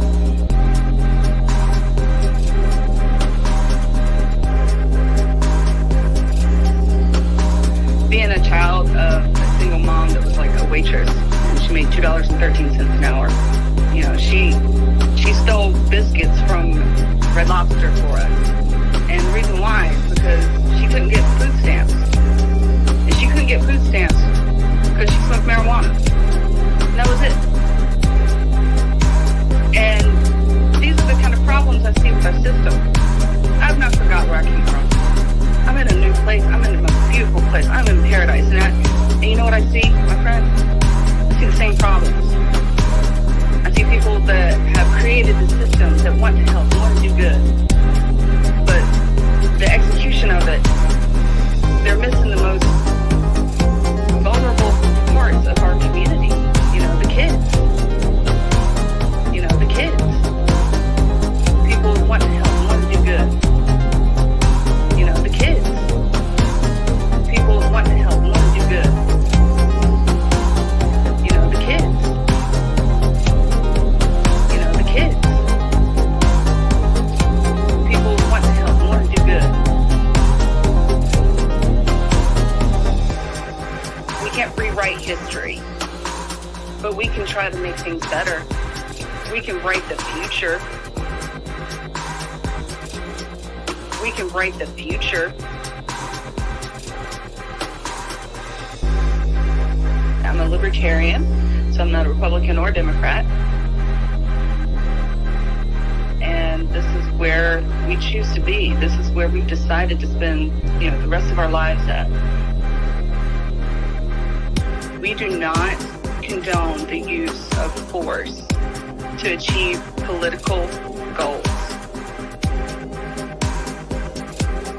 Hawaii is paradise, and we're so blessed to live here. I'm an American. I've not forgot where I came from. I'm in a new place. I'm in the most beautiful place. I'm in paradise. And you know what I see, my friend? I see the same problems. I see people that have created the systems that want to help, want to do good. But the execution of it, they're missing the most vulnerable parts of our community. You know, the kids. Hawaii, the most beautiful place in the world, the most perfect place in the world. I'm in the most beautiful place. I'm in paradise. And you know what I see, my friend? People want to help, want to do good. Hawaii is paradise, and we're so blessed to live here. And this is where we choose to be. This is where we've decided to spend, the rest of our lives at. We can't rewrite history, but we can try to make things better. We can make things better.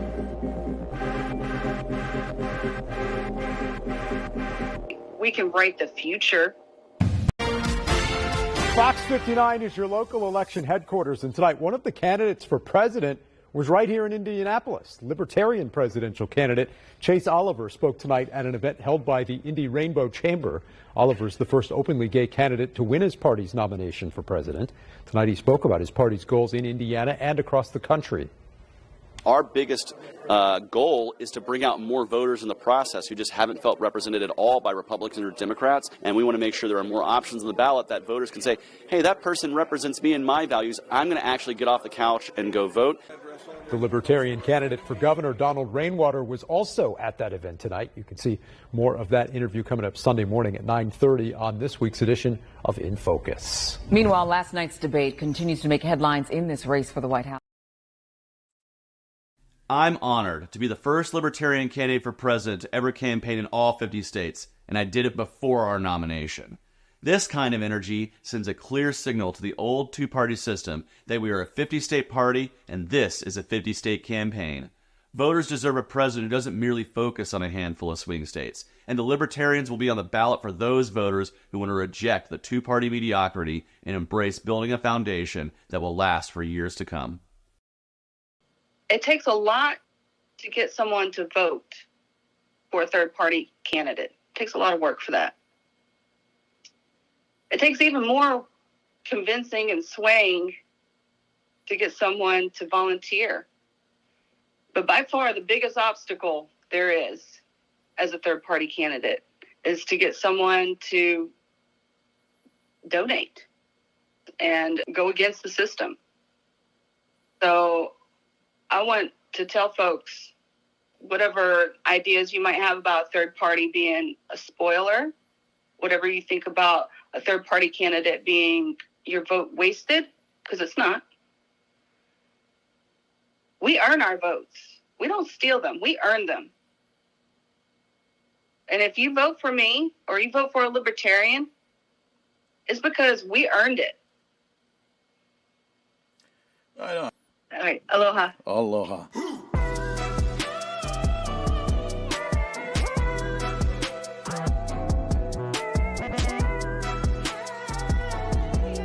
Rabbit Holes is a Manava Cow production. This episode was produced by Kadika Hoke and Sarah Rodriguez. Make sure to subscribe and follow on your favorite podcast platforms to add our weekly episodes to your queue.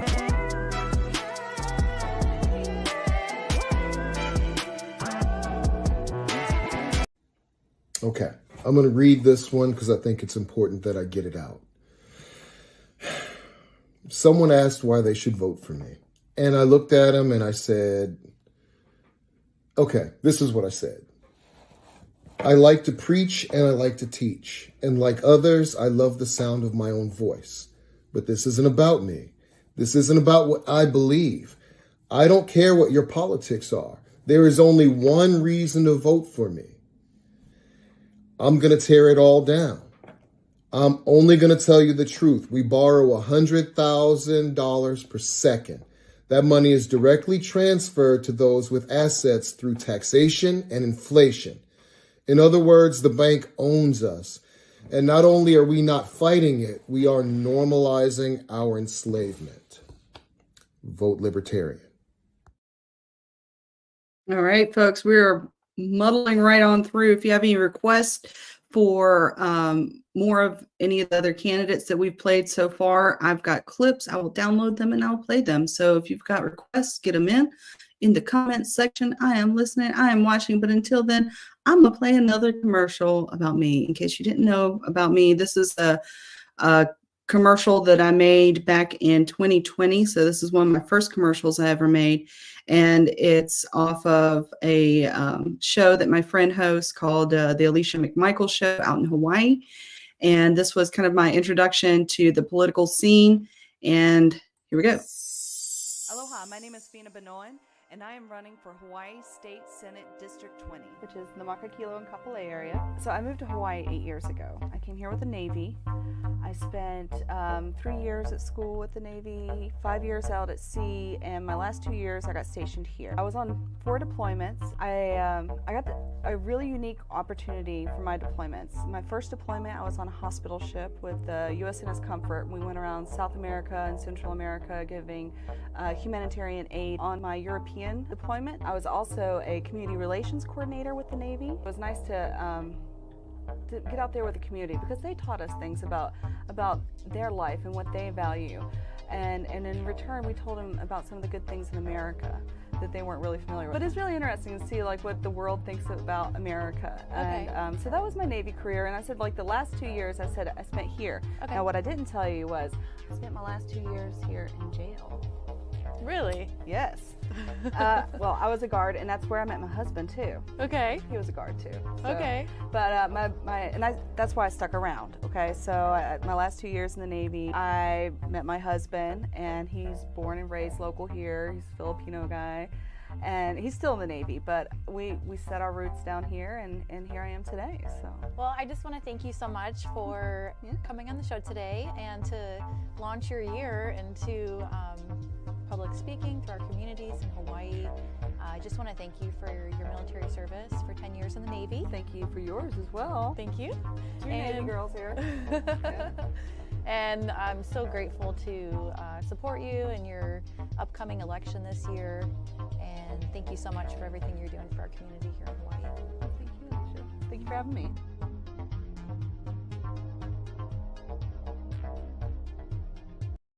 This election is not going to be about small things. It's not going to be about some court decision, a particular law, or what to do about some government agency. This election is not going to be about a political candidate. It's not going to be about Donald Trump.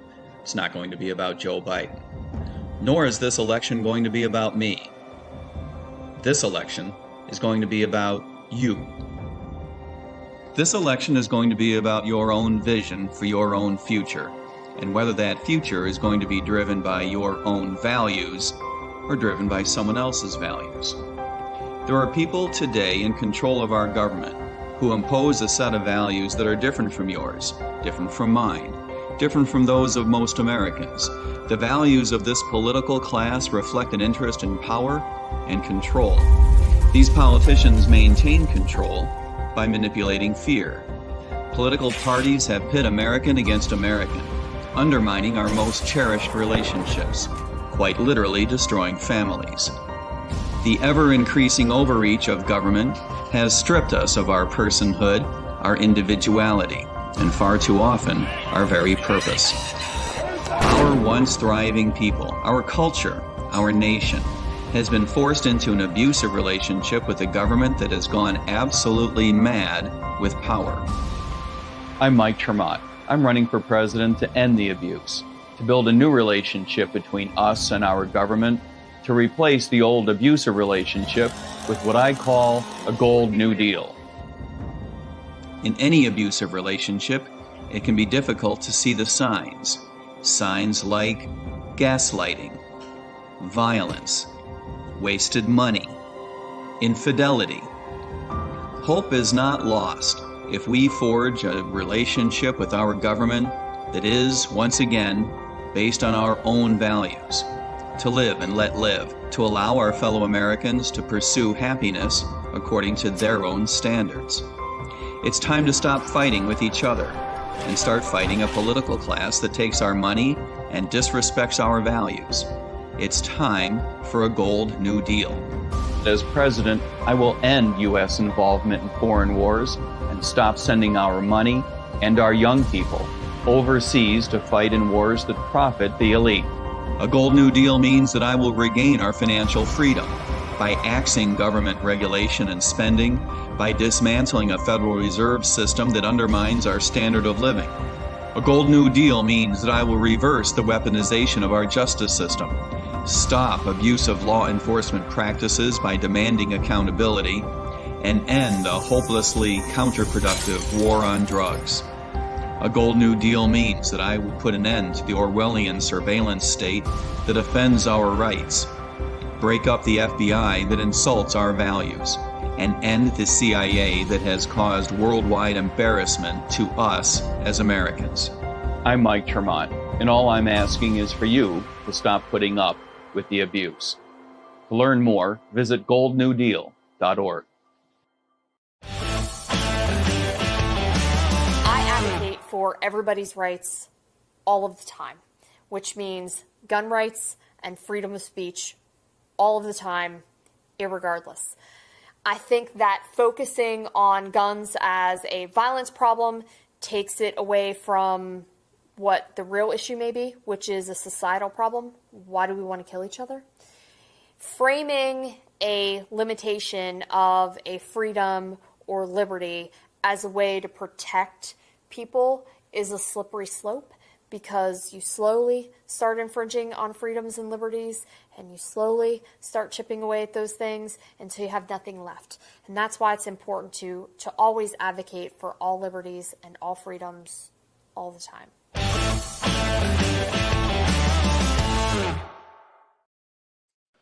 I'm going to serve the people. So speaking of the people, one thing I'm asking from all the candidates is, what do you believe the people of Hawaii can do? Not just in the sense of elections, but in the sense of their community right now and for the future. They can do whatever they want. The sky is the limit. Their potential is only limited by their imagination and their will. So I think that if I were to say someone to do something as an individual is to follow your heart, follow your dreams, work hard. And maybe that's about politics, or maybe it's not. The message is still the same, though. Right on. All right. Aloha. Aloha.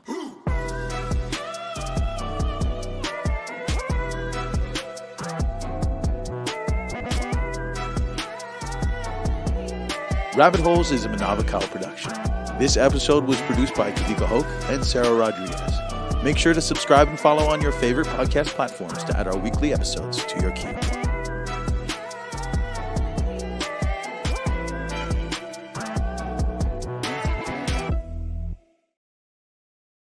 Things, and they will drive people to vote out of fear. If we can get to a situation or a paradigm where the free market is determining things, we will see immediately the most efficient distribution of goods and services, and then we will open people up to take care of those in need, and all of a sudden prosperity starts to abound. You'll see growth. You'll see the poverty, like the standard of living being so high that poverty is almost a misnomer. Really gave me another opportunity to look differently from the outside into those two parties that I had never had before. And I distanced myself away from that and really started to work with and look at the Libertarian Party and the platform. And, Libertarian Party is where I should have been the whole time. And I just didn't realize that the party, was here waiting for me. And some of the things that the principles espoused in the organization were exactly how I felt. We've seen the switch, the polarization of complete viewpoint switching from party to party, and they're not serving anyone right now except for the system itself and the state. They're going along to get along and digging us further in debt. We've already hit hyperinflation, like you said. It was $50 for a burger, fries, and 2 beers this weekend. I am still incensed by that. I'm pissed off.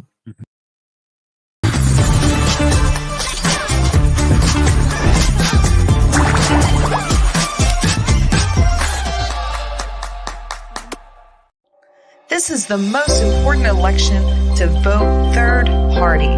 This is our chance, Florida, to give America someone you can trust in the United States Senate.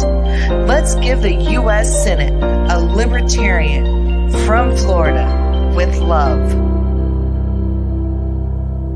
I'm Fina Benoit, and I approve this message. Hey, my name is Mike Scott. I'm the Libertarian Party nominee for Senate for the great state of Maryland. And I have a simple question for you. How much is $2 million? Seriously, real talk. When I was a young man, $2 million was all the money in the world. It would have been life-changing. Hell, even now, $2 million would be life-changing. That is a significant amount of money to most Americans. When I was in the military, $2 million took on a little bit different, approach. I had $100 million budgets. I had over $1 billion one budget, and I helped build the president's budget, at least the Air Force's portion. So $2 million is a rounding error. Like seriously, $2 million was a rounding error. So it's anywhere from insignificant pocket lint to, oh my God, a universal remote control for the world. You know what I'm saying? $2 million is also about what Angela Alsobrook raised in the first 3 months of 2024. Yeah, January, February, March. She raised about $2.1 million, raising her total war chest to little north of 7 million. She's in third place. Larry Hogan Lockdown Larry just out fundraised her. And David Trone, I think, is in first place. I can't even watch YouTube without seeing that cat's videos. He's in first place, and he's put in $18 million of his own money. And I know folks are going to say, oh my God, money is how we figure out who supports you. No, dude. Money means you're either bought and owe a bunch of favors, or you're rich and you're after power for some reason. I'm neither bought nor rich. What I want is smaller government, less taxes, and freedom for America. You as vets in the libertarian cause. If there's any way for people to understand just how massively large, abusive, and intrusive the government can be in your individual life, you're going to see that working for the government, specifically as an active duty service member. If you want to talk about things like fraud, waste, and abuse when it comes to finances, right? And I'll let you two approach this from your different services. But, when we get around this time of the year, like July, we start projecting budgeting for the next year, and all of our funds go on hold. We go out and buy $100,000 worth of ink pens. Why are we doing that instead of incentivizing, saving money, and turning it back in to the taxpayer? Our fiduciary responsibility from a governmental role is to be a steward of taxpayer dollars. And the DOD is horrible. When you want to talk about the impact that our foreign policy has on lives of people at home, talk to a vet. Each of those deployments had a different focus, but what we're doing is we're fighting terrorism abroad when what we should be focusing on is Department of Defense. But from a me perspective, I've seen the impact that wartime injuries, both physical and mental, have had on our service members when they come home. I've seen the stress of the post-traumatic stress disorder or syndrome, however you want to classify it, and what that does to their daily lives. I honestly think the federal government and their stance on foreign intervention and our foreign policy causes more libertarians at home and creates more of a drive for freedom and liberty here than at any other place in the federal government.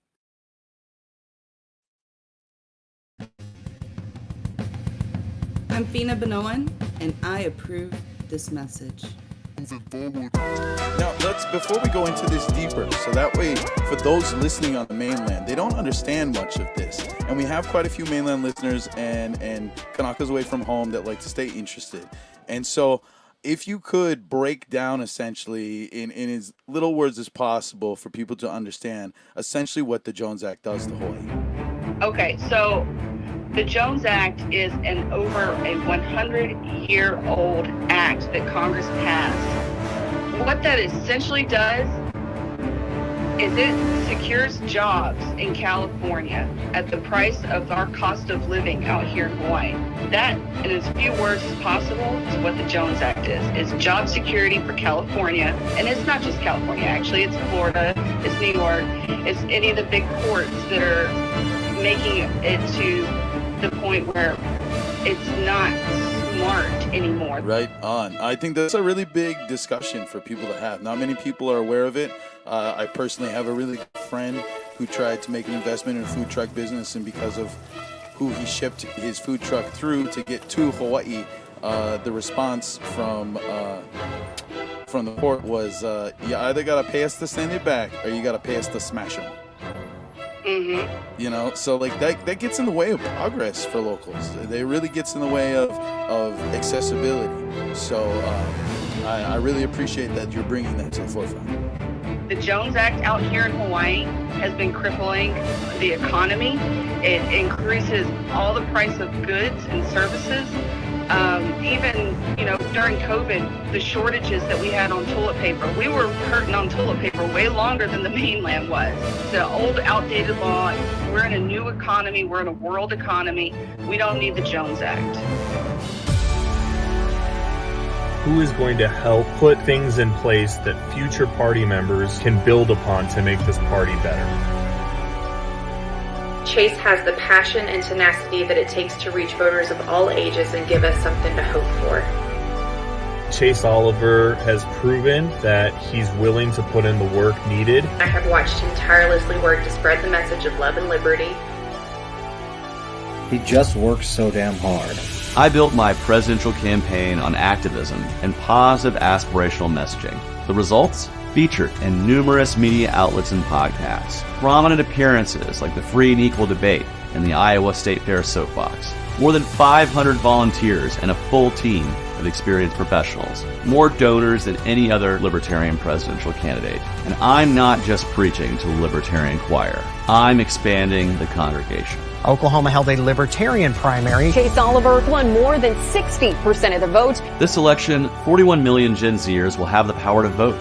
They're fed up with the status quo and the negativity the two old parties give them. What they demand is a candidate who resonates with their vision, who grasps their ambitions, and who champions their freedoms. That candidate is me. Let's do this. Let's leave 1% in the dust and run a viable campaign at a time when America is searching for new voices. I'm honored to be the first Libertarian candidate for president to ever campaign in all 50 states. People ask me, where do you get the energy to run a 50-state campaign for president? Well, it certainly isn't just me. It's made up of our donors and supporters, the hundreds of volunteers who come out and help, and our amazing staff on the ground. The time is now for our party to invest in reaching out to Generation Z. If we neglect this amazing opportunity to reach out to millions of new voters, we will regret it. And I'm supporting Chase Oliver. I choose to support Chase Oliver. I will be supporting Chase Oliver. I'm proud to be supporting Chase Oliver for president. I'm Chase Oliver, a candidate for president, and I approve this message. All right, folks, we are going through. Here's another one. This is from Ted Brown. I welcome immigrants because they are good for our economy. They're good for our society, and they do have a lower crime rate than both legal and illegal immigrants have a lower crime rate than native-born Americans.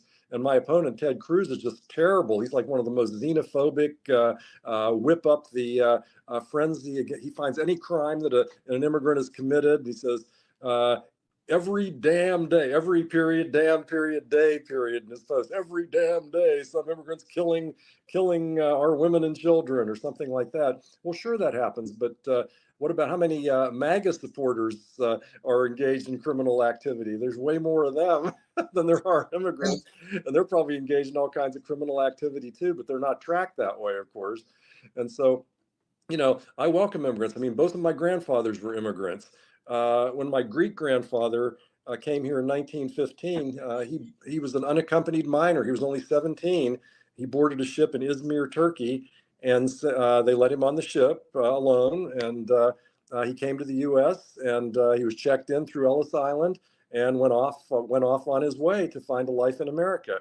And that's the way it should be. He certainly, he begat like 12 descendants, including myself and my daughter and my cousins in Pittsburgh. And we're all, decent law-abiding citizens who have been productive in this country. And that's why people come. They come to make a better life for themselves and their families. And that's what most of the people who are coming here want to do that. And I'm sure you'll agree on that, they're not here to make trouble. I mean, now and again, of course, there's going to be somebody that wants to make trouble. But that's the vast majority are just here to make a better life for themselves. I really think our diversity is our strength. Attention, Florida. We believe in maximum freedom and limited government. There will be multiple libertarians on your ballot this November. So take a chance on something different. I'm Fina Benoan, and I approve this message.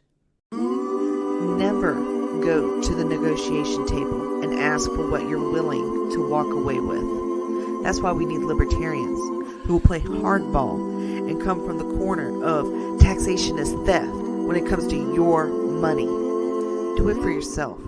Do it for your future. Do it for America. I'm Fina Benoan, and I approve this message. I'm Fina Benoan, and I approve this message. Imagine if we had the same enthusiasm for building rockets to go to outer space as we do for rockets with warheads to go to foreign countries. From the moment we knew of our sun's expiration date, our star, we had a moral obligation to our future generations.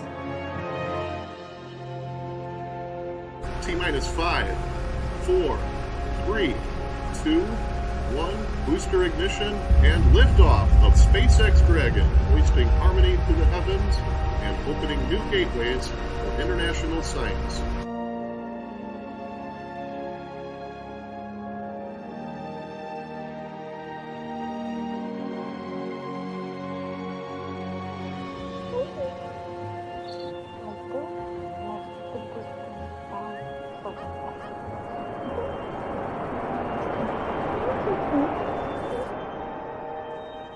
To work together and find a way to escape this peril. It's bigger than one person. It's bigger than a generation. From the moment we knew of our sun's expiration date, our star, we had a moral obligation to our future generations to work together and find a way to escape this peril. This is bigger than one person.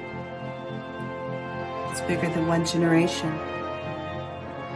But if we all do what we can, when we can, together, we can save the future of humanity.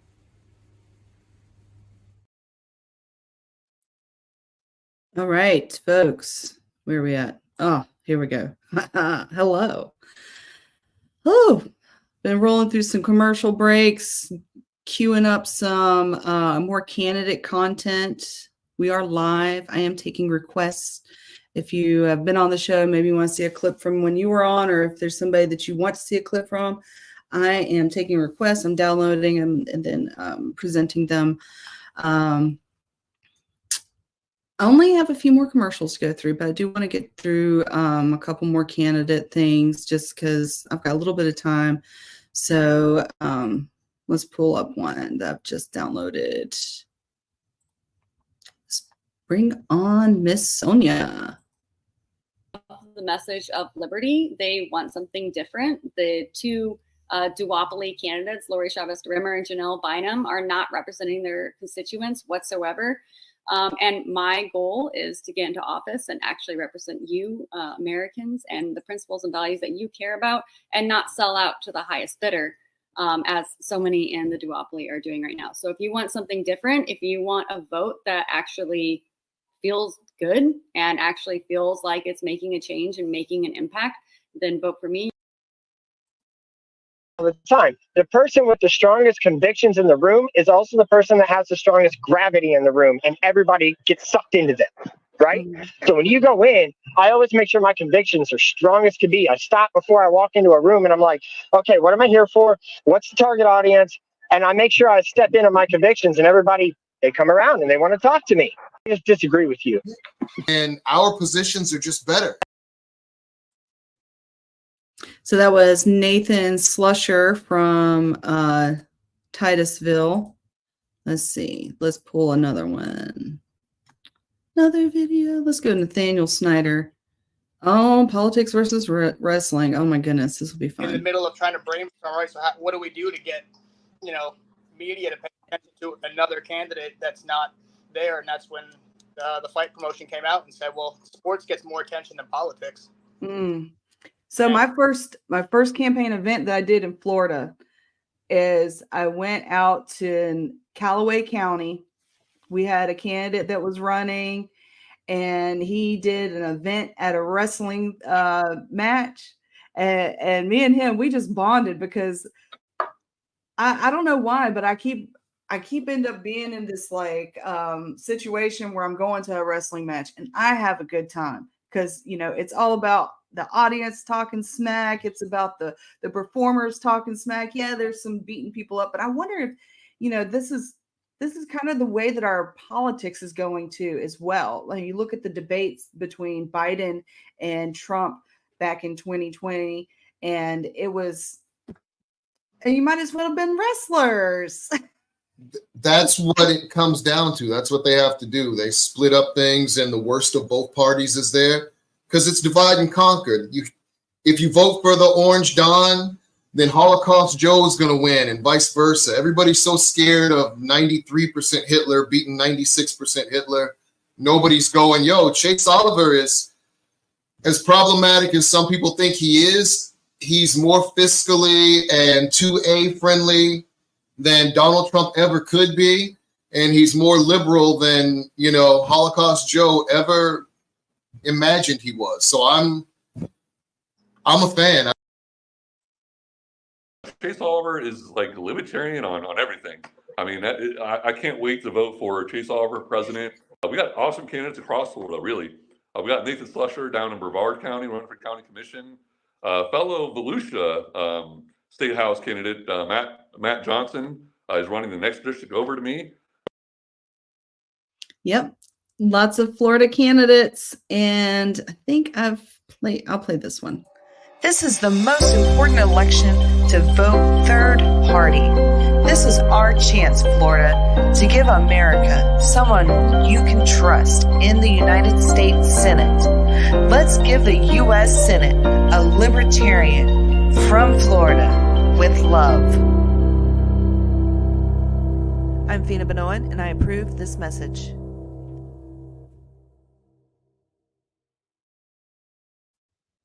All right, folks. All right, I'm doing one. I said I'd go to 3. I'm going to 3, and that's 15 more minutes. I need a little pick me up, so I'm going to play something I've already played, which I think I've played maybe 2 or 3 commercials twice, but that's the whole point of commercials, to replay them. But this is once again from the beginning of the campaign for the telethon that we did called 40 Hours for Freedom. This is kind of, I feel like right now, because we're used to doing just 2 hours, I feel like I'm in a little bit of a marathon stage. Yeah.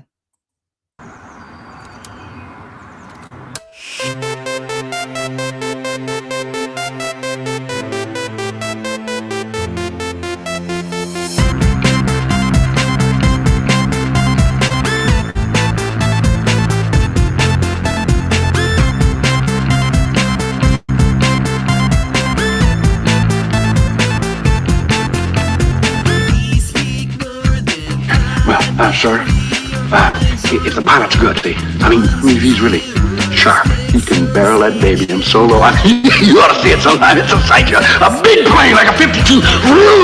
It's jet exhaust, frying chickens in the barn. Shut up and sit down. That's a bit of a play on words. That people kind of want to ask you, okay? You bet. Let's do it. All right. What are you drinking?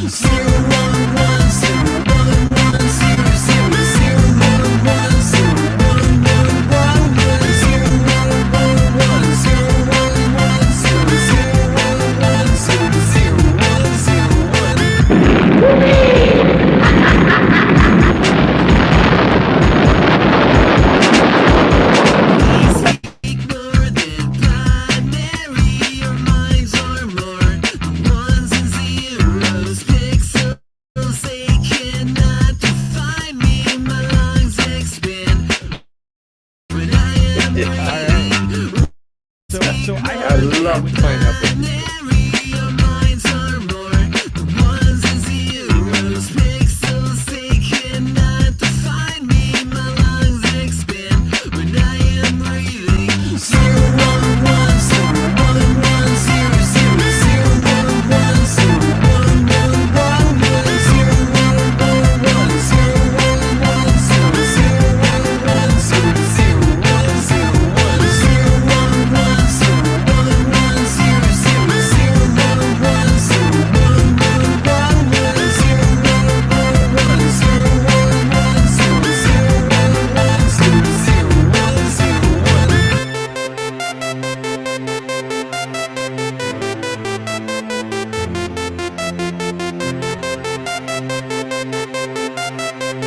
All right, folks. Let's see.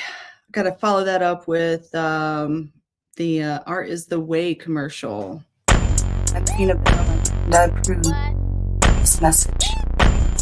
I urge this committee to end this game of whack-a-mole and vote no to House Bill 1613. You're meeting others where they are, and you're treating them with respect. It's through art that ideas spread.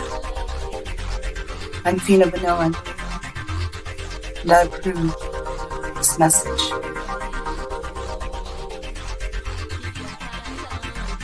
Imagine you have the same enthusiasm for building rockets to go to outer space.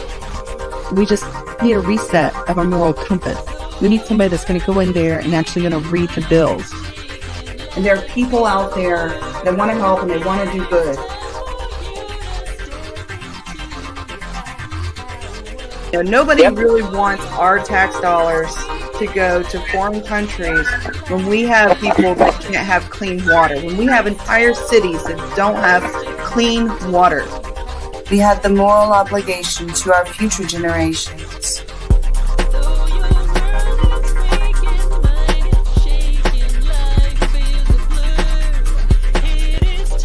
How an idea soaks in and absorbs, it's through art. It's through the audience's reflection and interpretation of what's being presented. Representing the people. And I think the purpose of our government is a criminal justice system and to protect our people. And those are two things that we are failing the hardest on. I'm one of them. Those are the people that I came from. We're going to have this narrow window where we can have an advantage. We believe in maximum freedom and limited government. Step into your power. Though your world is quaking, mind is shaking, life is a blur. It is time for you to step into your power. Though your world is quaking, mind is shaking, life is a blur. It is time for you to step into your power.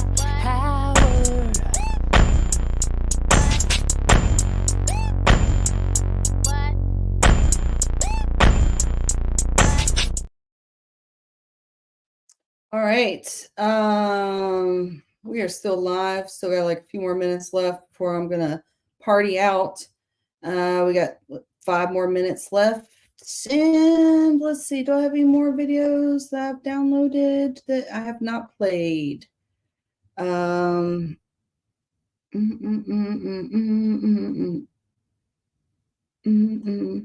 actually played all the ones I've downloaded just recently. Good. That's good. I can download another one. Let's see where we're at. Let's play The record number of Americans favor a new political party. 57% of Americans still believe a third major political party is necessary. Voting third party is a wasted vote? Bullshit. This is the establishment's most successful lie in modern politics. America is the only major country with free elections to only have 2 viable options. Not anymore. The Libertarian Party is the fastest growing political party in America and will be on the ballot in all 50 states. And when we talk about winning, we don't just mean winning the White House. There's all kinds of wins you can have in your state if you vote Libertarian today. We can win ballot access that makes it easier for future candidates to run for office. We can win major party status that gives us more attention from the major media. I think it's a great day to be a Libertarian. And we could have Libertarians getting elected all over the country in local races. Whenever Libertarian candidates are able to break through the mainstream media blackout, our support grows. In my televised debate with Senator Raphael Warnock, I was able to reach out to millions of voters. Many of them realized that they were Libertarian all along and just didn't know it. Why is that the radical idea, not the rational idea? If you live in a solid blue or a solid red state, voting for Trump or Biden is a wasted vote, and it won't change the outcome. Voting Libertarian is the only way to make your vote truly count. Currently, all the 2 major parties have to do is be slightly less evil than the other side to win. Let's make the statement that we will accept no evil. When someone tells you you're wasting your vote, recognize that they don't care about you. It's a selfish statement. They are saying that your beliefs aren't worth being represented, that you should silence your voice so theirs can be louder. Vote your conscience, not someone else's politics. Breaking up the duopoly is the only chance for the real radical change needed to give the power back to you, the people. Voting for Chase Oliver for president will contribute to bringing more choices into our political system. A successful third party forces the two old parties to think about the issues Americans truly care about. Keep them honest. Show them they must earn your vote. Change begins at the grassroots. I'm Chase Oliver, a candidate for president, and I approve this message. Okay, so I'm downloading right now. Let's see if it's ready.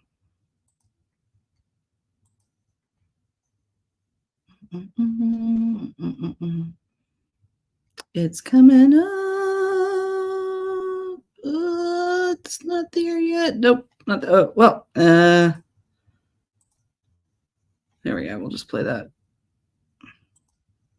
And that's who I'm representing. I'm representing the people. And I think the purpose of our government is a criminal justice system and to protect our people. And those are the two things that we are failing the hardest on. You know, we talk a little bit about the healthcare system. Brian mentioned a little bit about the healthcare system. When people talk about we want universal healthcare, and they need to look at the VA system. Now, the VA has come a long way, but everyone knows that it's definitely got more to go. Okay. Still waiting on that download. And we have just a few more minutes left of the show. This will be the last one. This is going to be the last candidate file, and it is Mike Tremette. Oh, I think that people are going to enjoy that. I think that people like our basic websites as well. As you all know, there's, because of the Anthony Fauci testimony yesterday, there's a little bit of increased focus on medical freedom issues. So that's going to be a theme for us for, this week. It is an obvious point of differentiation from us and the Republican Party or the Democratic Party. And for a variety of very important reasons, not the least of which is that I think that Americans are waking up to the idea that ours is a government that you cannot trust.